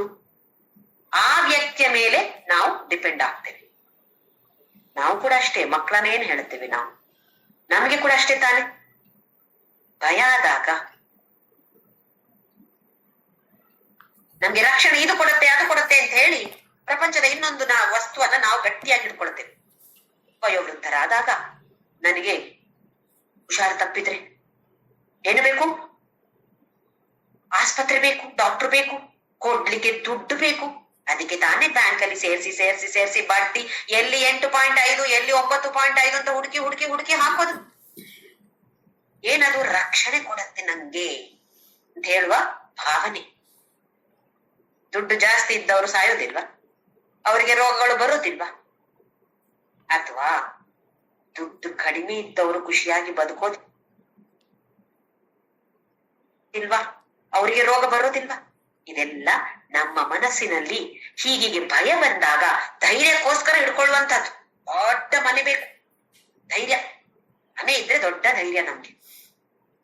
ಅಲ್ಲಿ ಮನೆ ಇದ್ರೆ ಸಾಕಾಗತ್ತ, ದೊಡ್ಡ ಮನೆ ಇದ್ರೆ ಅದಕ್ಕೊಂದು ಸೆಕ್ಯೂರಿಟಿ ಗಾರ್ಡ್ ಬೇಕು, ಒಂದು ಹೊರಗಡೆ ಸೆಕ್ಯೂರಿಟಿ ಗಾರ್ಡ್, ಆ ಸೆಕ್ಯೂರಿಟಿ ಗಾರ್ಡಿಗೆ ಒಂದು ಕ್ಯಾಮರಾ ಮತ್ತೆ ಇದೆಲ್ಲ ನೋಡಿ ನಾವ್ ಯಾವ್ಯಾವ್ದು ಹೇಗೆ ಹೋಗ್ತೀವಿ ನಾವು ಅಂತೇಳಿ. ಯಾಕೆ? ನನ್ನ ರಕ್ಷಣೆಗೋಸ್ಕರ. ಯಾಕೆ? ಭಯ. ಯಾರಾದ್ರೂ ನನ್ಗೇನಾದ್ರೂ ಮಾಡ್ತಾರೋ ಅಂತ ಹೇಳುವ ಭಯ ತಾನೆ ನಮ್ಗೆ.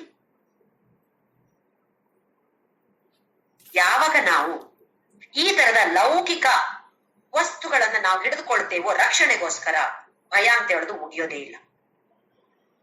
ಯಾವಾಗ ನಾವು ಆ ಪರಮಾತ್ಮನನ್ನ ಹಿಡ್ಕೊಳ್ತೇವೋ ಅವಾಗ ಮಾತ್ರ ಭಯ ಇಲ್ಲದೆ ಇರುವಂಥದ್ದು. ಹಾಗೆ ಇಲ್ಲಿ ಕೃಷ್ಣ ಏನ್ ಹೇಳ್ತಾನೆ? ಹರ್ಷ, ಅಮರ್ಷ, ಭಯ, ಉದ್ವೇಗ. ಉದ್ವೇಗ ಅಂತೇಳಿ ಈಗ ನೋಡಿದೆವು ನಾವು. ಯಾವಾಗ ಇದು 4 ಬಿಟ್ಟು ಬಿಡ್ತೇವೋ, ಮುಕ್ತೋ ಯಸ್ ಸಚ ಮೇ ಪ್ರಿಯ.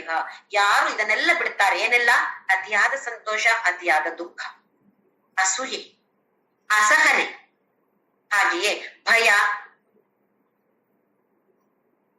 ಉದ್ವೇಗ, ಇದೆಲ್ಲವನ್ನು ಯಾರು ಬಿಡ್ತಾರೋ, ಮುಕ್ತನಾಗಿರ್ತಾನೋ, ಇದೆಲ್ಲದರಿಂದ ಮುಕ್ತನಾಗ್ತಾನೋ ಅಂತವನು ಮೇ ಪ್ರಿಯ, ನನ್ಗೆ ತುಂಬಾ ಪ್ರಿಯನಾದವನು ಅರ್ಜುನ. ನಾವೆಲ್ಲಿದ್ದೇವೆ ಅಂತ ನೋಡ್ಕೊಳ್ಬೇಕು. ಪ್ರಿಯ ಅಂತ ನಮ್ಮನ್ನ ಭಗವಂತ ಹೇಳ್ಬಹುದಾ? ಇಲ್ಲ ಅಂತ ಹೇಳಿದ್ರೆ ಗುಣಗಳನ್ನ ಬೆಳೆಸಿಕೊಳ್ಳೋಣ. ಏನು ಕಷ್ಟ ಏನು ಅಲ್ಲ, ಬೆಳೆಸಿಕೊಳ್ಳೋ ಪ್ರಯತ್ನವನ್ನು ಮಾಡ್ಬೇಕು ತಾನೆ, ಒಂದು ಹೆಜ್ಜೆ ಮುಂದೆ ಆಗ್ಬೇಕು ತಾನೆ ನಾವು. ಮುಂದಿನ ಶ್ಲೋಕ 16ನೇ ಶ್ಲೋಕ. ಅನಪೇಕ್ಷ ಶುಚಿರ್ದಕ್ಷ ಉದಾಸೀನೋ ಗತವ್ಯಥಗ ಸರ್ವಾರಂಭ ಪರಿತ್ಯಾಗಿ ಯೋ ಮದ್ಭಕ್ತ ಸಮೇ ಪ್ರಿಯ. ಅನಪೇಕ್ಷ, ಅಪೇಕ್ಷೆ ಇಲ್ಲದೆ ಇರುವಂತ. ನಮಗೆ ಹೇಗೆ ಅಪೇಕ್ಷೆ? ನನ್ನ ಗಂಡ ಹೀಗೆ ಮಾಡ್ಬೇಕು, ಹೀಗೆ ಇರ್ಬೇಕು, ನನ್ನ ಜೊತೆ ಹೀಗೆ ಹೇಳ್ಬೇಕು. ಅದ್ಯಾಕೆ ಹೀಗೆ ಹೇಳಿದ್ರು ಅವರು? ಹೀಗೆ ಹೇಳ್ಬಾರ್ದಾಗಿತ್ತು, ಹೀಗೆ ಹೇಳ್ಬೇಕಾಗಿತ್ತು. ಇದು ಅಪೇಕ್ಷೆ. ಮಕ್ಕಳು, ಎಲ್ಲದಕ್ಕಿಂತ ಹೆಚ್ಚಾಗಿ ಮಕ್ಕಳು, ನನ್ನ ಮಗ ನನ್ನ ಮಗಳು ಅಂತ ಹೇಳಿದ್ರೆ ಹೀಗೆ ಇರ್ಬೇಕು, ನಾನು ಹೇಳಿದವರನ್ನೇ ಮದುವೆ ಆಗಬೇಕು. ಇದು ನಮ್ಗೆಲ್ಲರಿಗೂ ಇರುವಂತ ಒಂದು ಅಹಂಭಾವ. ಇಲ್ಲದೆ ಇದ್ರೆ ಬೇಡ, ನಂಗೆ ಮಗನೇ ಬೇಡ, ಮಗಳೇ ಬೇಡ, ಇಷ್ಟು ಅಹಂಭಾವ ನೋಡಿ ನಮ್ಗೆ. ಆ ಮಗ ಮಗಳು ಕೂಡ ಅವರ ದೊಡ್ಡ ಬ್ಯಾಗ್ ಹೊತ್ತುಕೊಂಡು ಬಂದವರು ತಾನೇ ಅವರು. ನಮ್ಮ ಬ್ಯಾಗ್, ಗುಣಗಳ ಬ್ಯಾಗು, ನಮ್ಮ ವಾಸನೆಗಳ ಬ್ಯಾಗ್ ಅನ್ನ ನಾವು ಹೇಗೆ ಹೊತ್ತುಕೊಂಡು ಬಂದಿದ್ದೇವೋ ಹಾಗೆ ಅವರು ಕೂಡ ತಾನೇ ಬಂದಿರೋದು. ಅವರ ಬ್ಯಾಗಿನ ಪ್ರಕಾರ ತಾನೇ ಅವ್ರು ಹೋಗೋದು. ನಮಗೇನು? ನನ್ನ ಪ್ರಕಾರ ನಾನು ಹೇಳಿದಾಗೆ ಕೇಳಬೇಕು. ನನ್ನ ಮಗಳಲ್ವಾ, ನಾನು ಹೇಳಿದ ಕೋರ್ಸ್ ಅನ್ನೇ ಮಾಡ್ಬೇಕು. ಅವಳು ಇದು ತಗೊಳ್ತೇನೆ ಅಂತ ಹೇಳಿದಳು, ಅದು ಹೇಗೆ? ಇಲ್ಲ, ನಾನು ಡಾಕ್ಟರ್ ಆಗ್ಬೇಕು, ನನಗೆ ಆಗ್ಲಿಲ್ಲ, ನನ್ನ ಮಗಳು ಡಾಕ್ಟರ್ ಆಗ್ಲಿ. ಅವಳಿಗೆ ಅದ್ರಲ್ಲಿ ಇಂಟ್ರೆಸ್ಟ್ ಇದೆಯೋ ಇಲ್ವೋ ಅದು ನೋಡ್ತೀವ. ಇಲ್ಲ, ನನಗೆ ಆಗ್ಬೇಕಾಗಿತ್ತು, ಸಾಧ್ಯ ಆಗ್ಲಿಲ್ಲ, ಈಗ ಅವಳು ಮಾಡ್ಲಿ ಅಥವಾ ಅವನಾಗ್ಲಿ. ಇದೆಲ್ಲ ನಮಗೆ ನಾನಾ ತರದ ಅಪೇಕ್ಷೆ. ನನಗೆ ವಯಸ್ಸಾದಾಗ, ನನಗೆ ರಿಟೈರ್ಮೆಂಟ್ ಆದಾಗ ನನ್ನನ್ನ ಅವರು ಹೀಗೆಯೇ ನೋಡಿಕೊಳ್ಬೇಕು, ಹಾಗೆಯೇ ಮಾಡ್ಬೇಕು, ನಮ್ಗೆ ಎಷ್ಟು ಅಪೇಕ್ಷೆ. ಹಾಗಾದ್ರೆ ನಮ್ಗೆ ನಾವು ಅಂತ ಹೇಳಿದ್ರೆ ಕೃಷ್ಣನಿಗೆ ಇಷ್ಟವಾ? ಇಲ್ಲ. ಕೃಷ್ಣ ಹೇಳ್ತಾನೆ ಅನಪೇಕ್ಷ. ನಾವೆಲ್ಲರೂ ಅನಪೇಕ್ಷರ. ನೋಡೋಣ, ಆಗ್ತೀವ ನೋಡೋಣ. ಈಗ ಅಲ್ಲದೇ ಇದ್ರು ಮುಂದೆ ಆದ್ರೂ ಆಗ್ತೀವ ಅಂತ ಪ್ರಯತ್ನ ಮಾಡೋಣ. ಅನಪೇಕ್ಷ ಶುಚಿ. ಶುಚಿ ಅಂತ ಹೇಳಿದ್ರೆ ಎಲ್ಲರಿಗೂ ಗೊತ್ತಿದೆ, ಕ್ಲೀನ್ ಆಗಿರುವಂತ, ಹೊರಗಡೆ ದೇಹವನ್ನ ಪರಿಮಳಯುಕ್ತವಾದ ಟಿವಿಯಲ್ಲಿ ಅಡ್ವರ್ಟೈಸ್ಮೆಂಟ್ ಬರುವಂತಹ ಸಾಬೂನು, ಶಾಂಪೂ ಎಲ್ಲ ಹಾಕಿ, ಆಹಾ ಎಷ್ಟು, ಆಮೇಲೆ ಟುಸ್ ಅಂತೆಲ್ಲ ಹಾಕಿ ಕ್ರೀಮು ಪೌಡರ್ ಎಲ್ಲ ಮೆತ್ತಿ ಎಷ್ಟು ಚೆನ್ನಾಗಿ ಘಮ ಘಮ ಘಮ ಅಂತಿರ್ತೀವಿ. ಒಳಗಡೆ ಹೇಗಿದ್ದೀವಿ? ಮನಸ್ಸು ಹೇಗಿದೆ? ನಿರ್ಮಲವಾಗಿದ್ಯಾ? ಮನಸ್ಸು ಘಮ ಘಮ ಘಮ ಹೇಳ್ತಾ ಇದೆಯಾ? ಇಲ್ಲ, ವಾಸನೆ ಹೊಡಿತಾ ಇದೆಯಾ ಒಳಗಡೆ? ಬೇರೆಯವರ ಬಗ್ಗೆ ದುಷ್ಟ ಆಲೋಚನೆಗಳು, ದುರಾಲೋಚನೆಗಳು ಇದ್ರೆ ಹೇಗೆ ಮನಸ್ಸು ಪರಿಶುದ್ಧವಾಗಿರುತ್ತೆ? ಹೇಗೆ ಘಮ ಘಮ ಅಂತ ಹೇಳ್ಬಹುದು? ಶುಚಿ ಅಂತ ಹೇಳಿದ್ರೆ ಬಾಹ್ಯವಾಗಿಯೂ ಒಳಗೆ ಕೂಡ, ಅಂದ್ರೆ ಅಂತರ್ಮುಖವಾಗಿ ಕೂಡ ನಾವು ನೋಡ್ತಾ ಇರ್ಬೇಕು, ಹೇಗಿದೆ ನನ್ನ ಮನಸ್ಸು, ಯಾಕೆ ಹೀಗಾಗ್ತಾ ಇದೆ, ಎಲ್ಲಿ ತಪ್ಪಿದ್ದೇನೆ ನಾನು ಅಂತ ಹೇಳೋದನ್ನ ನಾವು ಗಮನಿಸ್ತಾ ಇರ್ಬೇಕು. ದಕ್ಷ. ದಕ್ಷ ಅಂತ ಹೇಳಿದ್ರೆ ಎಲ್ಲವನ್ನ ಸರಿಯಾಗಿ ನಡೆಸಿಕೊಂಡು ಹೋಗುವಂಥವು. ನನ್ನನ್ನೇ ಇರ್ಬೋದು, ಅಥವಾ ನಾನೀಗ ಕುಟುಂಬದಲ್ಲಿ ಹಿರಿಯೋನು ಅಂತ ಹೇಳಿದ್ರೆ ಬೇರೆಯವರನ್ನು ಕೂಡ ಒಂದು ಪ್ರೀತಿಯಿಂದ, ತಪ್ಪು ಮಾಡ್ಬೋದು, ಮಕ್ಕಳು ತಪ್ಪು ಮಾಡ್ಬೋದು, ಆದ್ರೆ ಆ ತಪ್ಪು ಅಂತ ಹೇಳುದ್ರಲ್ಲಿಯೂ ಕೂಡ ಒಂದು ಒಳ್ಳೆಯ ಗುಣ ಇದೆ. ಅಲ್ವೇ? ಕೆಲವರನ್ನ ನೋಡಿ ಜೋರ್ ಮಾಡಿ ಎಲ್ಲರ ಮುಂದೆ ಹೇಳ್ತಾರೆ, ನೀನ್ ಯಾಕೆ ಹೀಗ್ ಮಾಡಿದೆ, ತಪ್ಪಲ್ವಾ ಅಂತ ಹೇಳಲ್ಲ.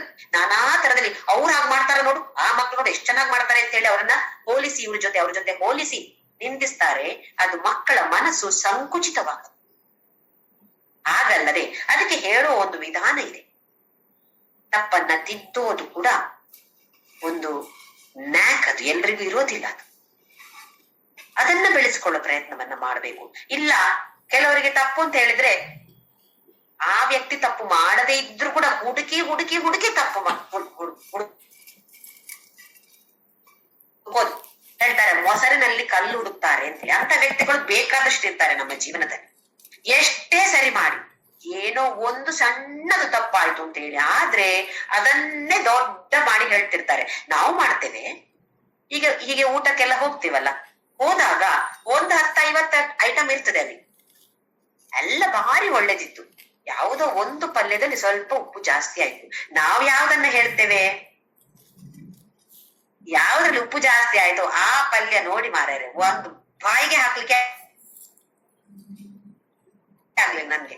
ಬೇರೆದ್ರ ಬಗ್ಗೆ ಇಷ್ಟೊಂದು 49 ಐಟಮ್ ಒಳ್ಳೇದಿತ್ತು, ಅದ್ರ ಬಗ್ಗೆ ಹೇಳ್ತೀನ. ಯಾವ್ದೋ ಒಂದು ಐಟಮ್ ಅಲ್ಲಿ ಸ್ವಲ್ಪ ಉಪ್ಪು ಜಾಸ್ತಿ ಆಗತ್ತು, ಅದನ್ನೇ ಎತ್ತಿ ಹಿಡಿದು ಇದು ತಪ್ಪು ಕಂಡಿದ್ದಂತಹ ಒಂದು ಬುದ್ಧಿ ನಮ್ದು. ಹಾಗಲ್ಲದೆ ದಕ್ಷ, ಎಲ್ಲದರಲ್ಲಿಯೂ ಚೆನ್ನಾಗಿ ನಡೆಸಿಕೊಂಡು ಹೋಗುವಂತವನು ದಕ್ಷ. ಉದಾಸೀನ, ನಾವು ಹೇಳ್ತೀವಿ ನಂಗೆ ಉದಾಸೀನ ಆಗ್ತದೆ, ಆ ತರ ಉದಾಸೀನ ಅಂತ ಅಲ್ಲ. ಇಲ್ಲಿ ಉದಾಸೀನ, ಸಂಸ್ಕೃತದಲ್ಲಿ ಉದಾಸೀನ ಅಂತ ಹೇಳಿದ್ರೆ ಇಂಗ್ಲಿಷ್ ನಲ್ಲಿ ಇಂಡಿಫರೆಂಟ್ ಅಂತ ಹೇಳ್ತೀವಿ. ಯಾವುದೇ ಒಂದು ಭೇದ ಭಾವ ಇಲ್ಲದೆ ಪಕ್ಷಪಾತ ಮಾಡದೇ ಇರುವಂತವನು ಉದಾಸೀನ. ಈಗ ಒಂದಷ್ಟು ಗ್ರೂಪ್ಗಳಿರುತ್ತೆ ಇಲ್ಲಿ, ನಾನು ಯಾವ ಗ್ರೂಪ್ ಅಲ್ಲೂ ಇಲ್ಲ.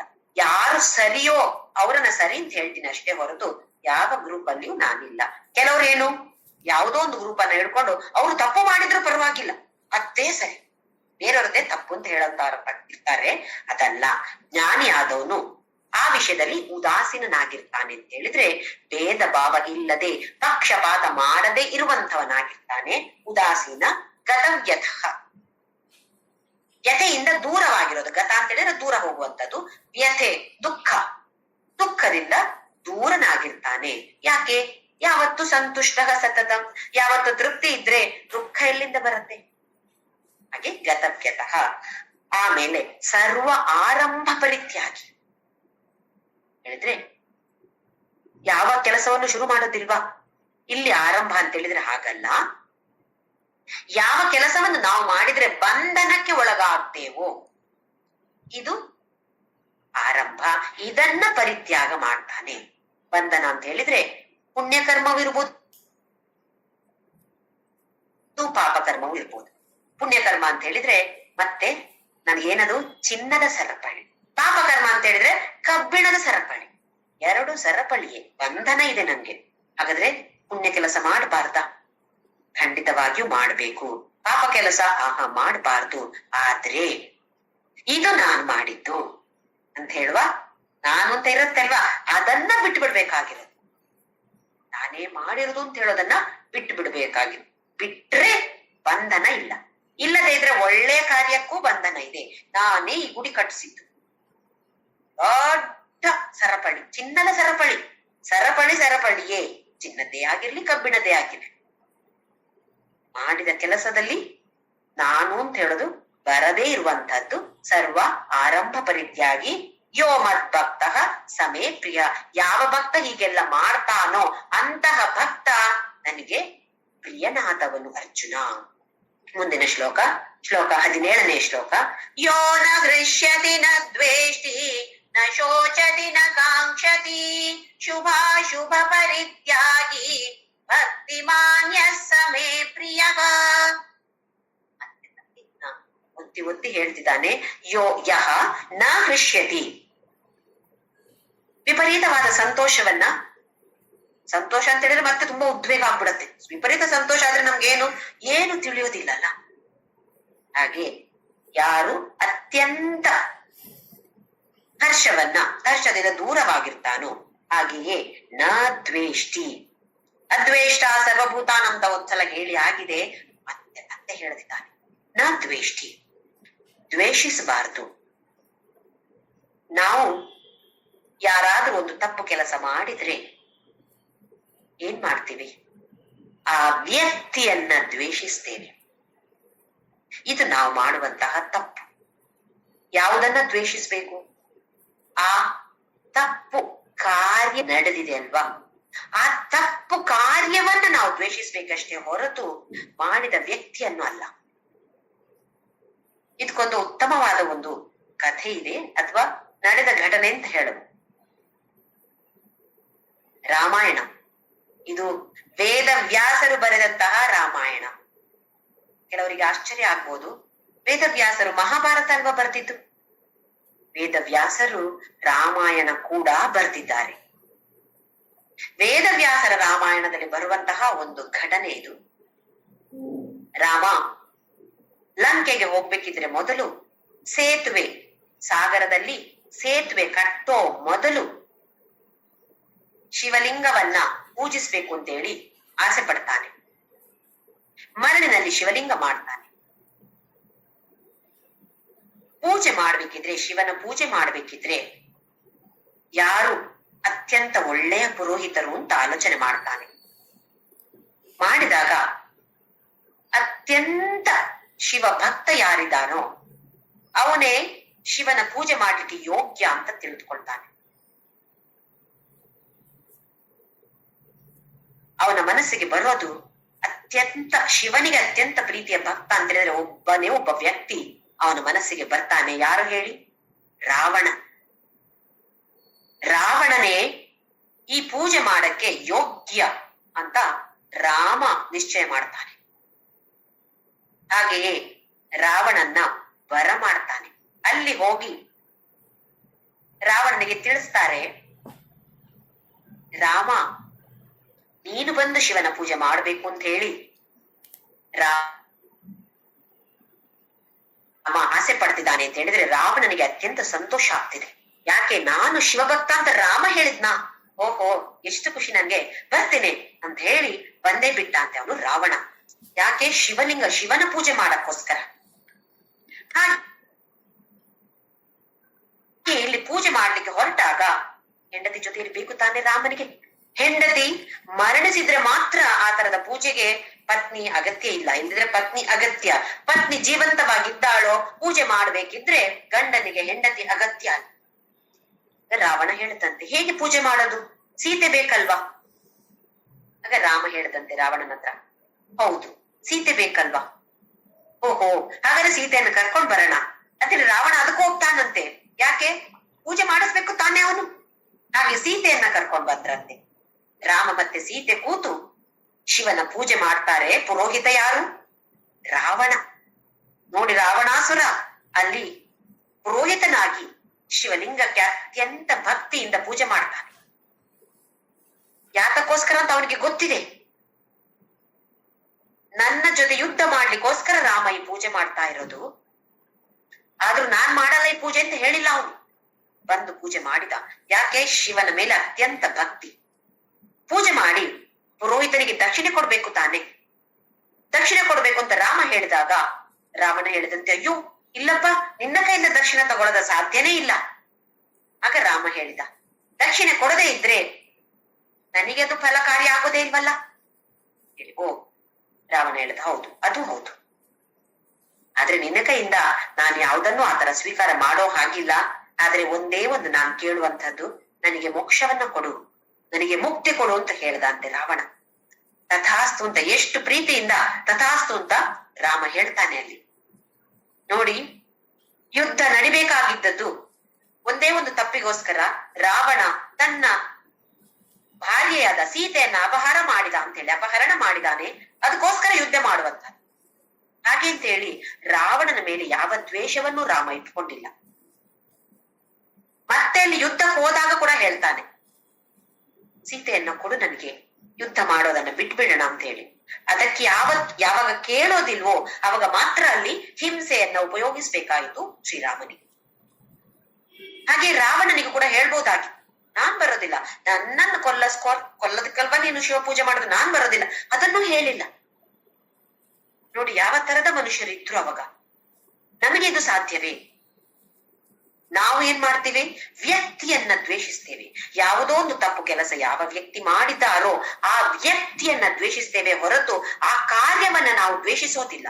ನಾವು ಕೂಡ ಮತ್ತೆ ಆ ಕಾರ್ಯ ಅದೇ ತರದಲ್ಲಿ ನಾವು ಮಾಡ್ಬೋದು, ಅಥವಾ ಮಾಡಕ್ಕೆ ಕೂಡ ನಾವು ರೆಡಿ ಇದ್ದೇವೆ. ನಾವು ನಿಜವಾಗಿ ಆದ್ರೂ ದ್ವೇಷ ಮಾಡ್ಬೇಕಾಗಿರೋದು ಆ ಕಾರ್ಯವನ್ನ, ಆ ವ್ಯಕ್ತಿಯನ್ನು ಅಲ್ಲ. ಹಾಗೆ ಈ ಕಥೆಯಿಂದ ನಮಗೆ ಅದು ಒಂದು ಒಳ್ಳೆಯ ಪಾಠ. ಹಾಗೆಯೇ ಕೃಷ್ಣ ಪರಮಾತ್ಮ ಯಾವತ್ತೂ ಕೂಡ ದುರ್ಯೋಧನ ನನ್ನ ಶತ್ರು ಅಂತ ಹೇಳೇ ಇಲ್ಲ. ಶತ್ರು ಅಲ್ಲ ಅವನಿಗೆ. ಅದೇ ದುರ್ಯೋಧನನಿಗೆ ಪರಮ ಶತ್ರು ಕೃಷ್ಣನಿಗೆ ಯಾವತ್ತು ದುರ್ಯೋಧನ ಅಥವಾ ಯಾರೇ ಆಗಲಿ ಶತ್ರು ಅಂತ ತಿಳ್ಕೊಂಡೇ ಇಲ್ಲ. ಆದ್ರೆ ಅವನು ಕೆಟ್ಟದನ್ನ ಮಾಡಿದಾಗ ಅವನಿಗೆ ತಿಳಿ ಹೇಳಬೇಕಾಗಿರೋದು, ತಿದ್ದೋ ಪ್ರಯತ್ನವನ್ನು ಮಾಡ್ತಾನೆ. ಯಾವಾಗ ತಿದ್ದಕ್ಕೆ ತಯಾರಿಲ್ವೋ ಅವಾಗ ಹಿಂಸೆಯನ್ನ ಮುಂದೆ ಹಾಕ್ಲೇಬೇಕಾಗತ್ತೆ. ಹಿಂಸೆಯನ್ನ ಮುಂದೆ ತಂದು ಅದರ ಪ್ರಕಾರವಾಗಿಯೂ ಕೊಲ್ಬೇಕಾಗುತ್ತೆ. ಸಾಮ ದಾನ ಭೇದ ದಂಡ, ಕೊನೆಯಲ್ಲಿ ದಂಡ ಪ್ರಯೋಗ ಮಾಡ್ಲೇಬೇಕಾಗತ್ತೆ. ಈ ತರ ನಾವಿದ್ದೇವಾ? ಇದು ನಮ್ಮ ಮನಸ್ಸಿಗೆ ನಾವು ಪ್ರಶ್ನೆಯನ್ನ ಹಾಕಿಕೊಳ್ಬೇಕು. ನ ಶೋಚತಿ ನ ಕಾಂಕ್ಷತಿ. ಈಗ ನಾವು ನೋಡಿದೆವು, ನ ಶೋಚತಿ ಯಾವುದಕ್ಕೂ ದುಃಖ ಪಡೋದಿಲ್ಲ, ನ ಕಾಂಕ್ಷತಿ ಯಾವ ಕೋರಿಕೆಯೂ ಇಲ್ಲ, ಅನಪೇಕ್ಷ ಅಂತ ಹೇಳಿದ್ವಿ, ಅಪೇಕ್ಷೆ ಇಲ್ಲದೆ ಇರುವಂತದ್ದು, ಹಾಗೆಯೇ ಕೋರಿಕೆ ಇಲ್ಲದೆ ಇರುವಂತದ್ದು. ಶುಭಾಶುಭ ಪರಿತ್ಯಾಗಿ. ಶುಭ ಅಶುಭ. ಶುಭ ಅಂತ ಹೇಳಿದ್ರೆ ಪುಣ್ಯ ಕಾರ್ಯ, ಅಶುಭ ಅಂತ ಹೇಳಿದ್ರೆ ಪಾಪ ಕಾರ್ಯ. ಇವಾಗ ನಾವು ಹೇಳಿದಾಗ ಎರಡು ಕೂಡ ಸರಪಳಿಯೇ. ಚಿನ್ನದ್ದು ಇರ್ಬೋದು, ಕಬ್ಬಿಣದ್ದು ಇರ್ಬೋದು, ಸರಪಳಿಯೇ. ಇದೆಲ್ಲವನ್ನು ಪರಿತ್ಯಾಗಿ ತ್ಯಾಗ ಮಾಡಿದಂತಹ ಭಕ್ತ, ಭಕ್ತಿಮಾನ್ ಯಸ್ಸ ಮೇ ಪ್ರಿಯ. ಅಂತಹ ಭಕ್ತ ನನಗೆ ಪ್ರಿಯನಾದವನು ಅರ್ಜುನ. ಮುಂದಿನ ಶ್ಲೋಕ 18ನೇ ಶ್ಲೋಕ.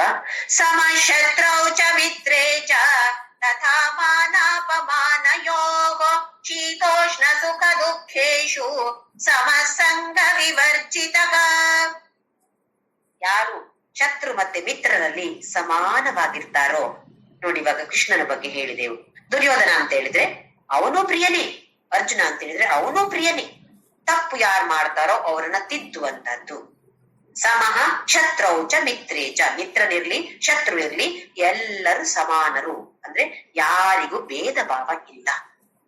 ನಾವ್ ಹಾಗಿದ್ದೀವ, ಇದು ನನ್ನ ಫ್ರೆಂಡ್, ನನ್ನ ಕ್ಲೋಸ್ ಫ್ರೆಂಡ್, ಇವರು ಯಾರೋ ನನ್ಗೆ ಇಷ್ಟ ಇಲ್ಲ, ಹೀಗ್ ಮಾಡ್ತೀವಲ್ಲ, ಹಾಗಲ್ಲದೆ ಎಲ್ಲರ ಜೊತೆಯೂ ಸಮಾನವಾಗಿರ್ತಾರೋ. ಸಮಃ ಶತ್ರೌ ಚ ಮಿತ್ರೇ ಚ ತಥಾ ಮಾನಾಪಮಾನಯೋ. ಮಾನ ಅಪ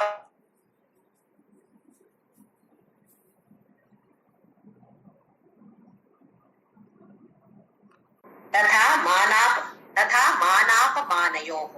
ಮಾನ ಅಪಮಾನ. ಹಾಗೆಯೇ ಶೀತ ಉಷ್ಣ, ಸುಖ ದುಃಖ. ಶೀತೋಷ್ಣ ಸುಖ ದುಃಖೇಶು ಸಮಃ ಸಂಗ ವಿವರ್ಜಿತ. ಎಲ್ಲ ಸಮಾನವಾಗಿ ಸ್ವೀಕಾರ ಮಾಡುವಂತವರ ಮಾನ ಅಪಮಾನ. ಇದು ಯಾರಿಗಾಗುವಂಥದ್ದು? ಬುದ್ಧಿಗೆ ಆಗುವಂತಹದ್ದು. ಶೀತ ಉಷ್ಣ ದೇಹಕ್ಕೆ ಆಗುವಂತಹದ್ದು. ಸುಖ ದುಃಖ ಮನಸ್ಸಿಗೆ ಆಗುವಂತಹದ್ದು. ಹಾಗೆ ಮನಸ್ಸು, ಬುದ್ಧಿ, ದೇಹ, ಇದು ಮೂರು ಕೂಡ ಎಲ್ಲ ದ್ವಂದ್ವಗಳನ್ನು, ಹೀಗೂ ಇರ್ಬೋದು ಹಾಗೂ ಇರ್ಬೋದು, ಎಲ್ಲವನ್ನ ಸಮಾನವಾಗಿ ಸ್ವೀಕಾರ ಮಾಡ್ಲಿಕ್ಕೆ ರೆಡಿಯಾಗಿದ್ದೀವಾ? ಅಥವಾ ಜ್ಞಾನಿ ಎಲ್ಲವನ್ನ ಸಮಾನವಾಗಿ ಸ್ವೀಕಾರ ಮಾಡ್ತಾನೆ. ಹಾಗೆಯೇ ಸಂಘ ವಿವರ್ಜಿತ. ಸತ್ ಸಂಘ. ಸಂಘ ಅಂತ ಹೇಳಿದ್ರೆ ಅಟ್ಯಾಚ್ಮೆಂಟ್ ಇರುವಂತಹದ್ದು. ಯಾವುದಕ್ಕಿರ್ಬೇಕು? ಸತ್ತಿಗೆ ಇರ್ಬೇಕು. ಅಲ್ಲದಿದ್ರೆ ಸಂಘ ವಿವರ್ಜಿತ. ಬೇರೆ ಯಾವುದಕ್ಕೂ ಕೂಡ ಒಂದು ಅಟ್ಯಾಚ್ಮೆಂಟ್ ಅನ್ನ ಇಟ್ಟುಕೊಳ್ಳದೆ ಇರುವಂತವನು. ವ್ಯಾಮೋಹವನ್ನ ಯಾರು ಇಟ್ಟುಕೊಳ್ಳಿಲ್ವೋ, ಯಾವುದಕ್ಕೆ ಕೂಡ ವ್ಯಾಮೋಹವನ್ನ ಇಟ್ಟುಕೊಳ್ಳಿಲ್ವೋ ಅಂತಹವನು ನನಗೆ ಅತ್ಯಂತ ಪ್ರಿಯ. ಮುಂದಿನ ಶ್ಲೋಕದಲ್ಲಿ 19ನೇ ಶ್ಲೋಕ. ತುಲ್ಯ ನಿಂದಾ ಸ್ತುತಿರ್ಮೌನಿ ಸಂತುಷ್ಟೋ ಯೇನ ಕೇನಚಿತ್ ಅನಿಕೇತ ಸ್ಥಿರಮತಿಃ ಭಕ್ತಿಮಾನ್ ಮೇ ಪ್ರಿಯೋ ನರಃ. ಈಗ ಹೇಳಿದಾಗ ಮತ್ತೆ ಮತ್ತೆ ಅದನ್ನ ಹೇಳ್ತಿದ್ದಾನೆ. ತುಲ್ಯ ನಿಂದಾ ಸ್ತುತಿಹಿ. ಒಂದೇ ಸಮಾನವಾಗಿರೋದು. ಯಾವುದ್ರಲ್ಲೆಲ್ಲ?